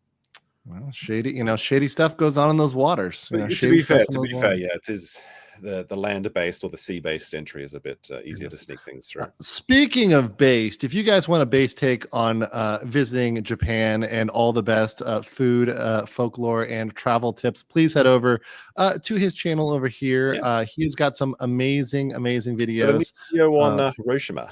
Hiroshima. Nice, yeah, 3-day guide to Hiroshima. Oh, I see you've been watching my Max Tokyo Nightlife video. Oh yeah, that was a fun one. That's where you got the Muscle Girl reference. Also, 5 days in 5. That's a very popular one. That's a very popular one. Yeah. Max in the thumbnail was just great. Max in the thumbnail, and also Max getting slapped. I've seen that video multiple times. It's hilarious. It's the best 1,000 yen I've ever spent. Yeah, but he's got some great ones, some bangers, and he's got some ones that are done amazing. I always recommend his travel itineraries if you need a 5-day itinerary for Tokyo or 2 weeks in Japan. You know that first 2 time weeks in one? Japan. The thumbnail for that one has actually got a bit of a cool story on it. It was actually just outside Asakusa Shrine, and the woman wearing the kimono running through the rain that's on that thumbnail of the 2 weeks. She was returning like 2 yen to some foreigners that left it on the table. So they went to the restaurant, they left 2 yen on the table. She ran out in the rain in her kimono to return it to them, to show you like the hospitality that Japanese people bring to foreigners and even just to regular everyone, right?